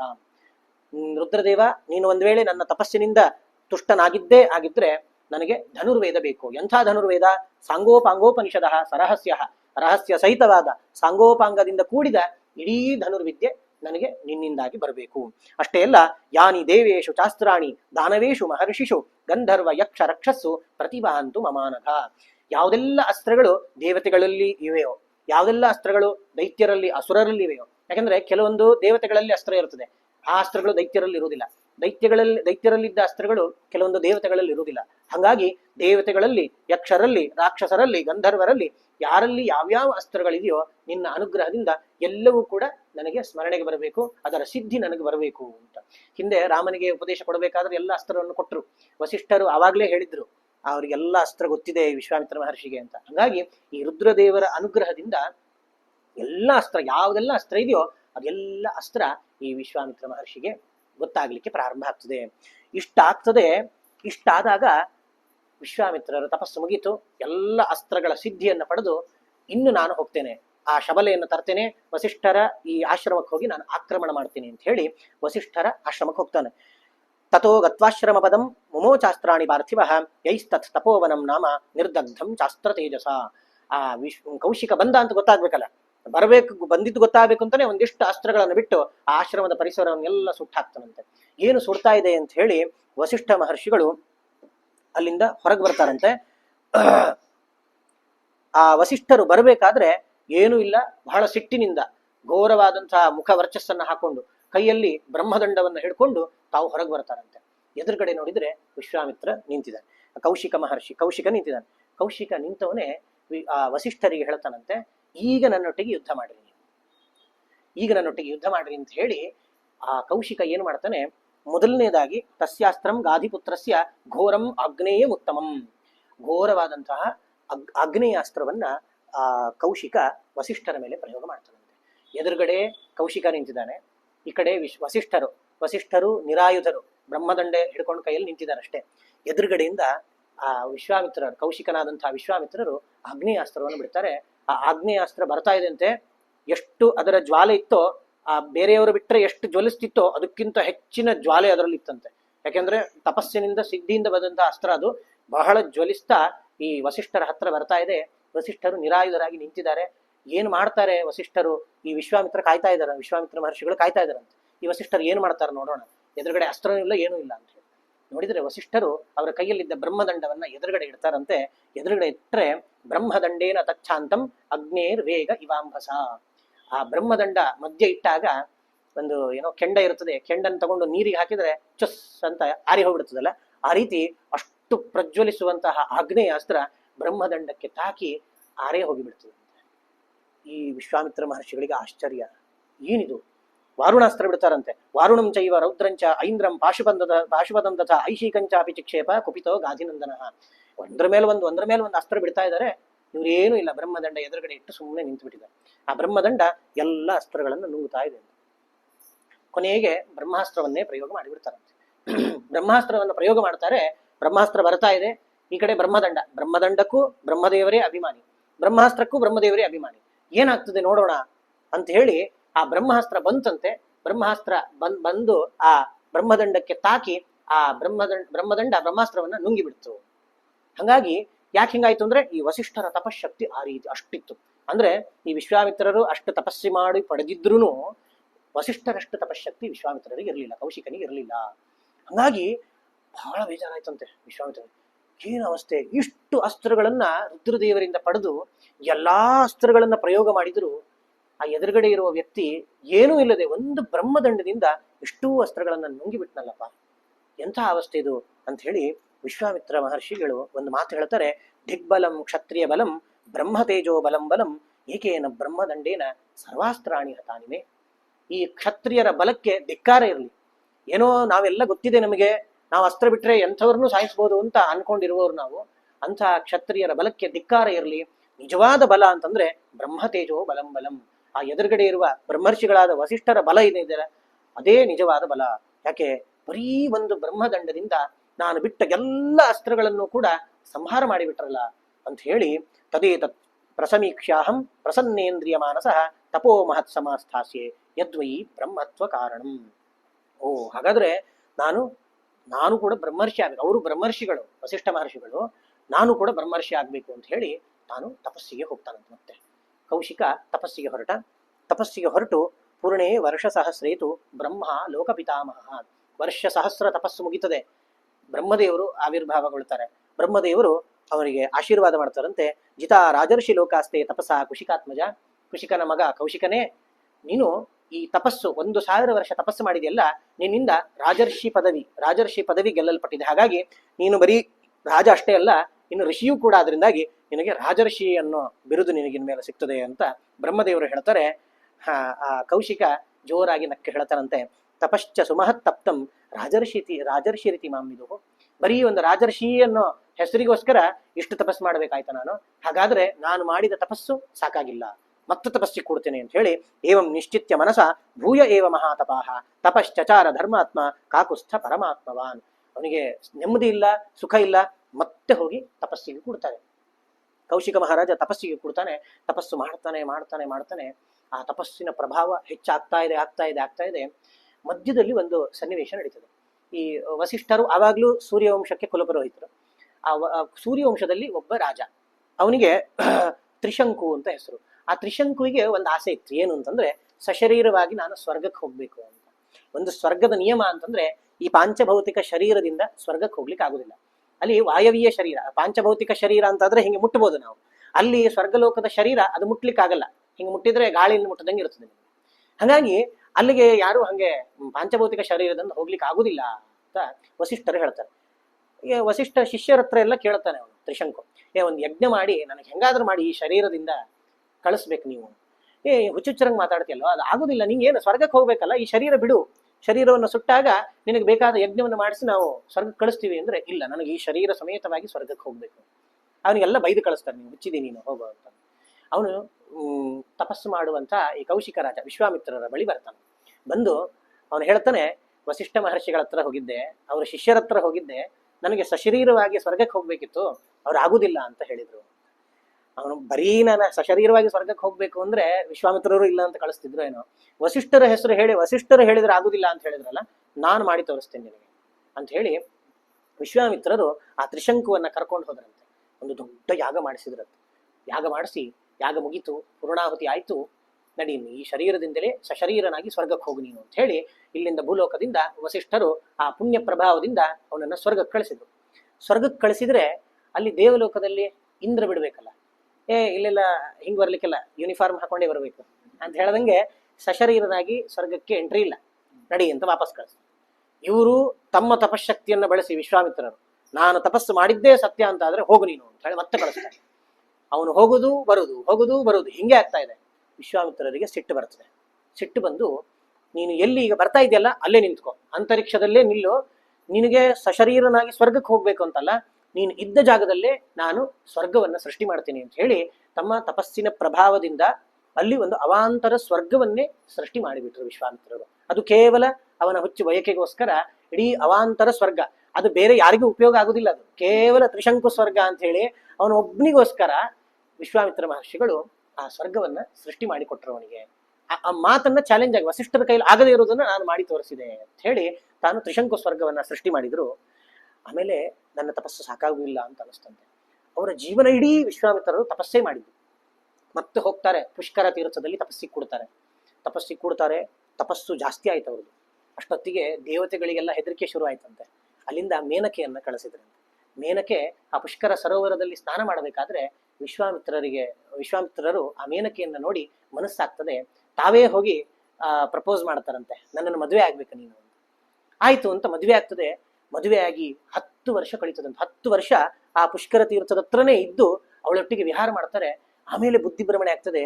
ಎಂಥ ಪರಿಸ್ಥಿತಿ, ನಾನು ಬಂದಿದ್ದು ಯಾವುದಕ್ಕಿಲ್ಲಿ ತಪಸ್ಸಿಗೆ ಅಂತ ಬಂದು ಈ ಸಂಸಾರ ಜೀವನವನ್ನ ನಡೆಸ್ತಾ ಇದ್ದೇನಿಲ್ಲ, ಎಷ್ಟು ತಪಸ್ಸು ಮಾಡಿದ್ರು ಈ ಕಾಮವನ್ನ ಒಂದು ಗೆಲ್ಲಿಕ್ಕೆ ನನ್ನ ಕೈಲಿ ಆಗ್ತಾ ಇಲ್ಲ ಅಂತ ಹೇಳಿ ಬಹಳ ಬೇಸರ ಪಟ್ಟು, ಇಲ್ಲ ನಾನು ಇಲ್ಲಿಗೆ ಇವಳನ್ನ ಪರಿತ್ಯಾಗ ಮಾಡ್ತೇನೆ, ನಾನು ಅವಳನ್ನ ಬಿಟ್ಟು ತಾವು ಮತ್ತೆ ತಪಸ್ಸಿಗೆ ಹೋದ್ರಂತೆ. ಈ ಸರ್ತಿ ನಾನು ತಪಸ್ಸು ಮಾಡಿದಾಗ ಕಾಮವನ್ನ ಗೆಲ್ಲಬೇಕು, ನಾನು ಕಾಮವನ್ನ ಗೆದ್ದು ನಾನು ತಪಸ್ಸು ಮಾಡ್ತೇನೆ ಅಂತ ಹೇಳಿ ಮಹಾಘೋರ ತಪಸ್ಸು ಮಾಡ್ತಾರಂತೆ. ತಪಸ್ಸು ಮಾಡ್ತಾರೆ. ಮತ್ತೆ ದೇವಲೋಕದಲ್ಲೆಲ್ಲ ಹೆದರಿಕೆ ಸೃಷ್ಟಿ ಆಗ್ತದೆ. ಇಂದ್ರ ಒಂದು ಉಪಾಯ ಮಾಡ್ತಾನೆ. ಹಿಂದೆ ಆವಾಗ ಮೇನಕೆಯನ್ನ ಕಳಿಸಿತ್ತು, ರಂಬೆಯನ್ನ ಕಳಿಸೋಣ ಈ ಸರ್ತಿ, ಬೇಕಾದಷ್ಟು ಅಪ್ಸರೆಯರಿದಾರಲ್ಲ, ರಂಬೆಯನ್ನ ಕಳಿಸೋಣ ಅಂತ ಪ್ಲಾನ್ ಆಗ್ತದೆ. ರಂಬೆ ಭೂಲೋಕಕ್ಕೆ ಬರ್ತಾಳೆ. ವಿಶ್ವಾಮಿತ್ರರು ನೋಡಿ ಅವಳಿಗೆ ಶಾಪ ಕೊಟ್ಟು ಬಿಡ್ತಾರಂತೆ. ನೀವು ದೇವತೆಗಳು ಇದನ್ನೇ ಮಾಡ್ಲಿಕ್ಕೆ ಬರ್ತೀರಿ, ನೀವು ನಾನು ತಪಸ್ಸು ಮಾಡ್ತಿದ್ರೆ ಹಿಂಗ್ ಮಾಡ್ತಿರಲ್ಲ ನೀವು, ಈಗ ನನ್ನನ್ನು ನೀವು ಯಾರು ಕಾಮಮೋಹಿತನನ್ನಾಗಿ ಮಾಡ್ಲಿಕ್ಕೆ ಆಗುದಿಲ್ಲ, ನಾನು ಕಾಮವನ್ನ ಗೆದ್ದಾಗಿದೆ ಈಗ, ಹಂಗಾಗಿ ನನ್ನನ್ನ ನೀನು ಮೋಹ ಮಾಡ್ಲಿಕ್ಕೆ ಅಂತ ಎನ್ಮೆ ಲೋಭಯಸೆ ರಂಬೆ ಕಾಮಕ್ರೋಧ ಜಯೈಷಿಣಂ, ಕಾಮಕ್ರೋಧ ಗೆಲ್ಲಬೇಕು ಅಂತ ನಾನು ತಪಸ್ಸು ಮಾಡ್ತಿದ್ರೆ ನನ್ನನ್ನೇ ಮೋಹ ಮಾಡ್ಲಿಕ್ಕೆ ಬರ್ತೀಯ. ದಶವರ್ಷ ಸಹಸ್ರಾಣಿ ಶೈಲಿ ಸ್ಥಾಸ್ಯಸಿ ದುರ್ಭಗೆ, ದುರ್ಭಾಗ್ಯವಂತಳೆ ನೀನು, 10,000 ವರ್ಷ ಕಲ್ಲಾಗಿ ಹೋಗು ನೀನು ಅಂತ ಹೇಳಿ ರಂಬೆಗೆ ಶಾಪ ಕೊಡ್ತಾರೆ. ಮತ್ತೆ ತಲೆ ಮೇಲೆ ಕೈ ಇಟ್ಕೊಳ್ತಾರೆ. ಇದು ಕಾಮ ಗೆದ್ದೆ ಅಂತ ನಾನು ಅಂದ್ಕೊಂಡ್ರೆ ಇದು ಕ್ರೋಧ ಬಂತಲ್ಲ, ಈಗ ಸಿಟ್ಟು ಬಂತಲ್ಲ, ಇದು ಬಹಳ ಕಷ್ಟ. ಈ ಕಥೆಯಿಂದ ನಾವು ತಿಳ್ಕೊಳ್ಬೇಕು, ಏನು ಬೇಕಾದ್ರೂ ಮನುಷ್ಯ ಗೆದ್ದು ಬಿಡ್ಬೋದಂತ. ಕಾಮ ಆಸೆಗಳನ್ನ, ಕ್ರೋಧ ಸಿಟ್ಟನ್ನ, ಈ ಎರಡನ್ನ ಗೆಲ್ಲುವುದು ಬಹಳ ಕಷ್ಟ ಅಂತ. ಎಷ್ಟೇ ಪಾಪದವರಾದ್ರೂ ಸಿಟ್ಟು ಬಂದೇ ಬರ್ತದಂತೆ. ಏನೋ ಅವರಿಗೆ ಆಗದೇ ಇರೋದು 1 ಸರ್ತಿ 2 ಸರ್ತಿ 3ನೇ ಸರ್ತಿ ಆದಾಗಂತೂ ಅಂತವರಿಗೆ ಸಿಟ್ಟು ಬಂದೇ ಬರ್ತದೆ. ಈ ಕಾಮಕ್ರೋಧ ಗೆಲ್ಲುವುದು ಬಹಳ ಕಷ್ಟ ಅಂತ ಹೇಳಿ ತಾವು ಪರ್ವತವನ್ನ ಏರಿ ಮತ್ತೆ ಒಂದು ಕಾಲಲ್ಲಿ ಭಗೀರಥ ನಿಂತಾಗಿ ನಿಂತು ಊರ್ಧ್ವಬಾಹುಗಳಾಗಿ ತಾವು ತಪಸ್ಸನ್ನ ಪ್ರಾರಂಭ ಮಾಡ್ತಾರೆ. ಪೂರ್ಣೇ ವರ್ಷ ಸಹಸ್ರೇತು ಕಾಷ್ಠಭೂತಂ ಮಹಾಮುನಿಂ ವಿಘ್ನೈ ಬಹುಭಿರಾಧೂತಂ ಕ್ರೋಧೋ ನಾಂತರ ಮಾವಿಶತು. ಅವರು ತಪಸ್ಸು ಮಾಡ್ತಾ ಇದ್ದಾರಂತೆ. ದೇವಲೋಕದಿಂದ ದೇವತೆಗಳೆಲ್ಲ ಸ್ವಲ್ಪ ವಿಘ್ನ ಹೊಡಬೇಕು ಅಂತ ಪ್ರಯತ್ನ ಪಡ್ತಾ ಇದ್ದಾರೆ. ಆದರೆ ಈಗ ಪೂರ್ತಿ ಕಾಮಕ್ರೋಧಗಳನ್ನು ಗೆದ್ದು ಬಿಟ್ಟಿದ್ದಾರೆ ಅವರು. ನಿರಾಹಾರ, ಯಾವ ಆಹಾರವನ್ನು ತಗೊಳ್ತಿಲ್ಲ ಅವರು. 1000 ವರ್ಷಗಟ್ಲೆ ತಪಸ್ಸು ಆಗ್ತಾನೆ ಇದೆ ನಿರಂತರ. ಕಾಷ್ಠಭೂತಂ ಮಹಾಮುನಿ, ಒಂದು ಕೋಲ್ ಕಡ್ಡಿ ಅಂತ ಆಗ್ಬಿಟ್ಟಿದ್ರು, ಅಷ್ಟು ತೆಳ್ಳಗಾಗ್ಬಿಟ್ಟಿದ್ರಂತ ವಿಶ್ವಾಮಿತ್ರ ಮಹರ್ಷಿಗಳು. ಅಂಥ ವಿಶ್ವಾಮಿತ್ರ ಮಹರ್ಷಿಗಳಿಗೆ ಎಷ್ಟು ವಿಘ್ನಗಳನ್ನ ತಂದು ಕೊಟ್ಟರು ಯಾವುದೂ ಕೂಡ ಅವರಿಗೆ ಕ್ರೋಧಕ್ಕೆ ಕಾರಣ ಆಗ್ಲಿಲ್ಲ, ಸಿಟ್ಟು ಮಾಡಿಕೊಳ್ಳೇ ಇಲ್ಲ ಅಂತ. ಅಂದ್ರೆ ಪೂರ್ತಿ ಸಿಟ್ಟನ್ನ, ಕಾಮವನ್ನ ಗೆದ್ದು ಬಿಟ್ಟಿದ್ರು ಅವರು. ಇಷ್ಟಾಗ್ತದೆ. ಅಷ್ಟು ತೆಳ್ಳಗಿದ್ರು, ಅಷ್ಟು ವರ್ಷದಿಂದ ಬಿಸಿಲು ಮಳೆ ಗಾಳಿ ಇದನ್ನೆಲ್ಲ ತಡ್ಕೊಂಡಿದ್ರು ಆ ತಪಸ್ಸನ್ನ ಮಾಡ್ತಾ ಮಾಡ್ತಾ ಮುಖದಲ್ಲಿ ಒಂದು ಭಯಂಕರ ಕಳೆ ಇತ್ತಂತೆ. ಭಾಸ್ಕರೋ ನಿಷ್ಪ್ರಭಶ್ಚೈವ ಮಹರ್ಷಯಸ್ತಸ್ಯ ತೇಜಸ. ಅವರು ಪರ್ವತದ ಮೇಲೆ ನಿಂತು ತಪಸ್ಸು ಮಾಡಿದ್ರೆ ದೂರದಿಂದ ನೋಡೋರಿಗೆ ಅವ್ರ ಹಿಂದಿಂದ ಹಿಂಗೆ ಸೂರ್ಯ ಬಂದ್ರೆ ಸೂರ್ಯನ ಪ್ರಕಾಶವೇ ಕಡಿಮೆ, ಈ ವಿಶ್ವಾಮಿತ್ರರ ಪ್ರಕಾಶ ಹೆಚ್ಚು ಅನ್ನೋ ರೀತಿಯಲ್ಲಿ ಸೂರ್ಯನ ಪ್ರಭೆಯನ್ನೇ ಕುಂದುಗೊಳಿಸುವಂತೆ ಇವರ ಪ್ರಭೆ ಇತ್ತು ವಿಶ್ವಾಮಿತ್ರ ಮಹರ್ಷಿಗಳದು. ಅಷ್ಟೇ ಅಲ್ಲ, ಕಾಲಾಗ್ನಿನ ಯಥಾ ಪೂರ್ವಂ ತ್ರೈಲೋಕ್ಯಂ ದಹ್ಯತೆ ಖಿಲಂ ದೇವರಾಜ್ಯಂ ಚಿಕೀರ್ಷೇತ ದಿಯತಾಮಸ್ಯ ಎನ್ಮನಃ. ಎಲ್ಲ ದೇವತೆಗಳು ಬ್ರಹ್ಮದೇವರ ಹತ್ರ ಹೋಗ್ತಾರಂತೆ. ಅಲ್ಲ ಏನು ಕಾಲಾಗ್ನಿ ಅಂತ ಇದ್ದಾನಲ್ಲ, ಕಾಲಾಗ್ನಿ ಅಂತಂದ್ರೆ ಪ್ರಳಯ ಕಾಲದಲ್ಲಿ ಈ ಸೂರ್ಯ ಎಲ್ಲ ಒಡೆದು ಆ ಸೂರ್ಯನ ಕೆಂಡಗಳೆಲ್ಲ ಭೂಮಿ ಮೇಲೆ ಬಿದ್ದು ಇಡೀ ಜಗತ್ತು ಸುಟ್ಟು ಹೋಗ್ತದೆ ಅಂತ ಕಾಲಾಗ್ನಿಯಂತೆ ಪ್ರಕಾಶಮಾನ ಆಗ್ತಾ ಇದ್ದಾನೆ. ಏನು ದೇವಲೋಕ ಬೇಕಂತ ಅವನಿಗೆ ಕೊಟ್ಟು ಬಿಡ್ರಿ ಸಾಕು, ಅವನು ತಪಸ್ ಮಾಡಿದ್ ಸಾಕು. ಯಾಕೆಂದ್ರೆ ನಿಷ್ಕಾರಣವಾಗಿ ತಪಸ್ ಮಾಡ್ತಾ ಇದ್ದಾರೆ ಇಷ್ಟು ವರ್ಷದಿಂದ ಅವರು, ಯಾವುದೇ ಕಾರಣ ಇಲ್ಲದೆ. ಏನೋ ಬೇಕು, ದೊಡ್ಡ ಮನಸ್ಸು ಬೇಕು, ನಮಗೆ ದೇವರಾಗ್ಬೇಕು, ನಾನು ಬೇರೆ ಏನೋ ಅಭಿಷ್ಟಗಳಿಲ್ಲ, ಹಂಗೆ ತಪಸ್ ಮಾಡ್ತಾ ಇದ್ದಾರೆ. ಆ ತಪಸ್ಸು ಸಾಕು ಅವ್ರದ್ದು, ಬಹಳಷ್ಟು ತಪಸ್ಸಾಗಿದೆ. ಹಾಗಾಗಿ ಹೋಗೋಣ ಅಂತ ಹೇಳಿ ಎಲ್ಲ ದೇವತೆಗಳು ಬರ್ತಾರಂತೆ. ತತಃ ಸುರಗಣ ಸರ್ವೇ ಪಿತಾಮಹ ಪುರೋಗಮಃ. ಬ್ರಹ್ಮದೇವರಿದ್ದಾರೆ, ಅದರೊಟ್ಟಿಗೆ ಬೇರೆ ಎಲ್ಲ ದೇವತೆಗಳು ಬರ್ತಾರೆ. ಬೇರೆ ಯಾರ ತಪಸ್ ಮಾಡಿದರೆ ಒಬ್ಬೊಬ್ಬರನ್ನೇ ತಪಸ್ ಮಾಡೋದಲ್ಲ. ಬ್ರಹ್ಮದೇವರಂದ್ರೆ ಬ್ರಹ್ಮದೇವರಷ್ಟೇ ಬರೋದು, ರುದ್ರದೇವರಂದ್ರೆ ರುದ್ರದೇವರಷ್ಟೇ. ಇದು ಹಂಗಲ್ಲಂತೆ. ಬ್ರಹ್ಮದೇವರನ್ನ ಮುಂದೆ ಮಾಡಿಕೊಂಡು ಎಲ್ಲ ದೇವತೆಗಳು ಅಲ್ಲಿ ಬಂದುಬಿಟ್ಟಿದಾರಂತೆ. ಬಂದು ಅವನಿಗೆ ಹೇಳ್ತಾರಂತೆ, ಬ್ರಾಹ್ಮಣ್ಯಂ ತಪಸೋಗ್ರೇಣ ಪ್ರಾಪ್ತವಾನಸಿ ಕೌಶಿಕ. ಯಾವುದಕ್ಕೋಸ್ಕರ? ಬ್ರಾಹ್ಮಣ್ಯಕ್ಕೋಸ್ಕರ. ಬ್ರಹ್ಮರ್ಷಿ ಆಗ್ಬೇಕು ಅಂತ ತಪಸ್ಸು ಮಾಡಿದ್ದಲ್ಲ, ರಾಜರ್ಷಿ ಆದಿ ಮಹರ್ಷಿ ಆದಿ ಸಾಕಾಗ್ಲಿಲ್ಲ, ಬ್ರಹ್ಮರ್ಷಿ ಆಗ್ಬೇಕು ಅಂತಲ್ಲ. ಸಾಕು, ನೀನು ತಪಸ್ ಮಾಡಿದ್ದು ಸಾಕು, ಇವತ್ತಿನಿಂದ ನೀನು ಬ್ರಹ್ಮರ್ಷಿ ಆಗು ಅಂತ ಹೇಳಿ ಆ ಬ್ರಹ್ಮರ್ಷಿ ಆಗ್ಲಿಕ್ಕೆ ಅಷ್ಟು ಸಾಹಸವನ್ನು ಪಟ್ಟವರು ವಿಶ್ವಾಮಿತ್ರ ಮಹರ್ಷಿಗಳು. ಹೇಳ್ತಾರಂತೆ, ಬ್ರಾಹ್ಮಣ್ಯಂ ಯದಿಮೇ ಪ್ರಾಪ್ತಂ ದೀರ್ಘಮಾಯುಸ್ತಥೈವಚ. ನೀವು ಹೇಳದಂತೆ ಬ್ರಾಹ್ಮಣ್ಯ, ದೀರ್ಘ ಆಯು, ಒಳ್ಳೆಯ ಎಲ್ಲ ಸಮಗ್ರ ವೇದ ಸಂಪತ್ತು, ಓಂಕಾರೋಥ ವಷಟ್ಕಾರೋ ವೇದಾಶ್ಚ ವರಯಂತು ಮಾಂ. ಎಲ್ಲ ಓಂಕಾರಗಳು ವಷಟ್ಕಾರಗಳು ವೇದಗಳೆಲ್ಲ ಬಂದು ನನಗೆ ಅದು ಕರಗತ ಆಗ್ಬೇಕು. ವೇದಗಳೆಲ್ಲ ಕ್ಷತ್ರ ವೇದ ವಿಧಾಂ ಶ್ರೇಷ್ಠೋ ಬ್ರಹ್ಮ ವೇದ ವಿಧಾಮಪಿ. ಕ್ಷತ್ರಿಯರು ಬ್ರಾಹ್ಮಣರು ಎಲ್ಲ ಏನ್ ತಿಳ್ಕೊಳ್ಬೇಕೋ ಅದೆಲ್ಲ ನನಗೂ ತಿಳಿದು ಬರಲಿ ಅಂತ ಹೇಳಿ ಕೇಳ್ತಾನಂತೆ. ಎಲ್ಲ ಆಯ್ತು. ಕೊನೆಗೆ ಒಂದು ಮಾತು ಹೇಳ್ತಾರಂತೆ ವಿಶ್ವಾಮಿತ್ರರು. ಇಷ್ಟೆಲ್ಲ ಆಯ್ತಲ್ಲ, ಬ್ರಹ್ಮಪುತ್ರೋ ವಸಿಷ್ಠೋ ಮಾಂ ಏವಂ ವದತು ದೇವತಾ. ಬ್ರಹ್ಮಪುತ್ರರಾದಂತಹ ವಸಿಷ್ಠ ಮಹರ್ಷಿಗಳು ಬಂದು ನೀನು ಬ್ರಹ್ಮರ್ಷಿ ಆಗಿದೆ ಅಂತ ಒಂದು ಸರ್ತಿ ಹೇಳಿಬಿಡ್ಲಿ, ನಾನು ತಪಸ್ಸು ನಿಲ್ಲಿಸ್ತೇನೆ. ದೇವತೆಗಳೆಲ್ಲ ವಸಿಷ್ಠರ ಆಶ್ರಮಕ್ಕೆ ಹೋಗಿ ಸ್ವಲ್ಪ ವಸಿಷ್ಠರನ್ನ ರಿಕ್ವೆಸ್ಟ್ ಮಾಡ್ಕೊಳ್ತಾರಂತೆ. ವಸಿಷ್ಠ ಮಹರ್ಷಿಗಳು ಬಂದು ಪ್ರಾಮಾಣಿಕವಾಗಿ ತಪಸ್ಸು ಮಾಡಿದ್ದಾರೆ ಇಷ್ಟು ವರ್ಷ. ವಸಿಷ್ಠರಿಗೆ ಏನು ಸಿಟ್ಟು ಅಂತ ಸಿಟ್ಟನ್ನು ಬಹಳ ದಿವಸ ಇಟ್ಕೊಳ್ಳೋರಲ್ಲ. ಬಂದು ಸಾಕು ತಪಸ್ಸು, ನೀವು ಬ್ರಹ್ಮರ್ಷಿಗಳು, ಇನ್ಮೇಲೆ ನೀವು ಬ್ರಹ್ಮರ್ಷಿಗಳು ಅಂತ ಹೇಳಿ ವಸಿಷ್ಠರಿಗೆ ಹೇಳ್ತಾರಂತೆ. ಅವಾಗ ಆ ಕೌಶಿಕ ವಿಶ್ವಾಮಿತ್ರರ ಈ ಕೋಪ ಎಲ್ಲ ಶಾಂತ ಆಗ್ತದೆ. ಕೊನೆಗೆ ಇಬ್ರು ಆಲಿಂಗನ ಮಾಡಿಕೊಂಡು ಅವತ್ತಿಂದ ಅವರು ಬೆಸ್ಟ್ ಫ್ರೆಂಡ್ಸ್. ಅಷ್ಟರವರೆಗೆ ಪೂರ್ಣ ವೈರ, ಅವರ ಪರಿಚಯ ಆದಾಗಿಂದ ಹಿಡಿದು ಕೊನೆಯವರೆಗೂ, ತನ್ನ ತಪಸ್ಸು ಪೂರ್ತಿ ಆಗುವವರೆಗೂ ವೈರ ವೈರ ವೈರ. ಕೊನೆಗೆ ಅವರಿಬ್ಬರು ಅತ್ಯಂತ ಆತ್ಮೀಯ ಸ್ನೇಹಿತರಾಗ್ತಾರೆ ಅವರು. ನಾವು ಆ ಸ್ನೇಹವನ್ನ ಆ ದಶರಥನ ಆಶ್ರಮಕ್ಕೆ ಬಂದಾಗ ವಸಿಷ್ಠರು ತೋರಿಸಿದ ಪ್ರೀತಿಯನ್ನ ಇದನ್ನೆಲ್ಲ ನಾವು ನೋಡ್ಬೋದು. ಹಾಗಾಗಿ ಇಂಥ ವಿಶ್ವಾಮಿತ್ರರು ತಪಸ್ಸನ್ನೋದನ್ನ ಯಾವ ರೀತಿ ಮಾಡಬೇಕು, ಕಾಮ ಕ್ರೋಧ ಲೋಭ ಮೋಹ ಮದ ಮತ್ಸರ ಇದನ್ನೆಲ್ಲ ಯಾವ ರೀತಿ ಜಯಿಸಬೇಕು ಅಂತನ್ನೋದನ್ನ ವಿಶ್ವಾಮಿತ್ರರನ್ನ ನಾವು ದೃಷ್ಟಾಂತವಾಗಿ ಇಟ್ಕೊಂಡು ಕಲಿಬೇಕು. ಒಂದು ಕೆಲಸ ಮಾಡಬೇಕಾದ್ರೆ ಅನೇಕ ಪ್ರತಿಬಂಧಕಗಳು ಬರ್ತದೆ. ಕೆಲವೊಂದು ಪ್ರತಿಬಂಧಕಗಳು ನಮ್ಮ ಪಾಠಕ್ಕಾಗಿ, ಅದರಿಂದ ನಾವು ಕಲ್ತುಕೊಂಡು ಮುಂದಿನ ಸರ್ತಿ ಆ ತಪ್ಪು ಮತ್ತೆ ಆಗಬಾರ್ದು. ಇವಳು ಮೇನಕ್ಕೆ ಬಂದ್ಲು, ಅದರಿಂದ ಅವರು ಕಾಮಕ್ಕೆ ವಶರಾಗಿ ಅನೇಕ ವರ್ಷ ಸಂಸಾರ ಮಾಡಿದ್ರು. ಅವರಿಗೆ ತಪ್ಪಿನ ಅರಿವಾಯ್ತು, ಬಿಟ್ರು. ಕ್ರೋಧದಿಂದ ರಂಬೆಗೆ ಶಾಪ ಕೊಟ್ಟರು, ಮತ್ತೆ ಮನಸ್ಸಿಗೆ ಬೇಜಾರಾಯ್ತು. ಮುಂದಿನ ತಪಸ್ಸಿಗೆ ಆಗಬೇಕಾದ್ರೆ ಕ್ರೋಧವನ್ನು ಬಿಟ್ರು. ಈ ರೀತಿ ವಿಶ್ವಾಮಿತ್ರರಿಂದ ತಪಸ್ಸು ಅಂತ ಅನ್ನೋದು ಯಾವ ರೀತಿ ಇರ್ತದೆ ಅಂತ ಅನ್ನೋದನ್ನು ತಿಳ್ಕೊಳ್ಬೇಕು. ಇದಕ್ಕೆ ಇಷ್ಟು ತಪಸ್ಸು ಮಾಡಿದ್ದರ ಫಲವಾಗಿ ನಾವೆಲ್ಲರೂ ಕೂಡ ಇವತ್ತಿನ ದಿನ ಏನು ಗಾಯತ್ರಿ ಜಪ ಮಾಡ್ತೇವೆ ಅದು ವಿಶ್ವಾಮಿತ್ರ ಗಾಯತ್ರಿ ಅಂತ ಪ್ರಸಿದ್ಧಿ ಆಯಿತು. 2 ಗಾಯತ್ರಿ ಇದೆ, ಬ್ರಹ್ಮ ಗಾಯತ್ರಿ, ವಿಶ್ವಾಮಿತ್ರ ಗಾಯತ್ರಿ. ಬ್ರಹ್ಮ ಗಾಯತ್ರಿ ಅಂತಂದ್ರೆ ಅದನ್ನ ಸಂಧ್ಯಾವಂದನೆಗೆ ನಾವು ಮಾಡುವುದಲ್ಲ, ಬೇರೆ ಏನೋ ಕರ್ಮ ಮಾಡಬೇಕು ಅಂದಾಗ ಬ್ರಹ್ಮ ಗಾಯತ್ರಿ ಮಾಡಬೇಕು. ವಿಶ್ವಾಮಿತ್ರಸ್ತು ಸಂಧ್ಯಾರ್ಥೆ, ಸಂಧ್ಯಾವಂದನೆ ಮಾಡಬೇಕಾದ್ರೆ ಏನು ಗಾಯತ್ರಿ ಮಾಡ್ತೇವಲ್ಲ, ವಿಶ್ವಾಮಿತ್ರ ಋಷಿ ಗಾಯತ್ರಿ ಚಂದ ಸವಿತಾ ದೇವತಾ ಅಂತ ಹೇಳಿ, ಅದು ವಿಶ್ವಾಮಿತ್ರರು ಕಂಡಂತಹ ತಮ್ಮ ಯೋಗ ಶಕ್ತಿಯಿಂದ ತಮ್ಮ ತಪಃಪ್ರಭಾವದಿಂದ ಕಂಡು ಇಡೀ ಲೋಕಕ್ಕೆ ಪ್ರಸರಿಸಿದಂತಹ ಗಾಯತ್ರಿ. ಅದನ್ನ ಇವತ್ತೂ ಕೂಡ ನಾವು ಜಪ ಮಾಡುವಂತೆ ಆ ವಿಶ್ವಾಮಿತ್ರರ ತಪಸ್ಸಿನ ಫಲ ಇದೆ. ಇಂತಹ ವಿಶ್ವಾಮಿತ್ರರ ಕಥೆಯನ್ನ ಶತಾನಂದರು ಹೇಳಿ ಅಲ್ಲಿಗೆ ಅವತ್ತು ರಾತ್ರಿ ಆಗ್ತದೆ. ರಾಮಚಂದ್ರ ಲಕ್ಷ್ಮಣ ಎಲ್ಲರೂ ಕೂಡ ಅವತ್ತಿನ ರಾತ್ರಿ ಮಿಥಿಲಾ ಪಟ್ಟಣದಲ್ಲಿ ತಂಗುತ್ತಾರೆ. ನಾಳೆ ದಿವಸ ಬೆಳಿಗ್ಗೆ ಏನಾಗ್ತದೆ ಅಂತ ಅನ್ನೋದನ್ನ ನಾಳೆ ದಿವಸ ನೋಡೋಣ ಅಂತ ಹೇಳ್ತಾ ಇವತ್ತಿನ ಪ್ರವಚನವನ್ನು ಶ್ರೀಕೃಷ್ಣಾರ್ಪಣಮಸ್ತು. ರಾಮಾಯ ರಾಮಭದ್ರಾಯ ರಾಮಚಂದ್ರಾಯ ವೇಧಸೆ ರಘುನಾಥಾಯ ನಾಥಾಯ ಸೀತಾಯ ಪತಯೇ ನಮಃ. ಕಾಯೇನ ವಾಚಾ ಮನಸೇಂದ್ರಿಯೈರ್ವಾ ಬುದ್ಧ್ಯಾತ್ಮನಾ ವಾ ಅನುಸೃತ ಸ್ವಭಾವಂ ಕರೋಮಿ ಯದ್ಯತ್ ಸಕಲಂ ಪರಸ್ಮೈ ನಾರಾಯಣಾಯೇತಿ ಸಮರ್ಪಯಾಮಿ. ಶ್ರೀಕೃಷ್ಣಾರ್ಪಣಮಸ್ತು.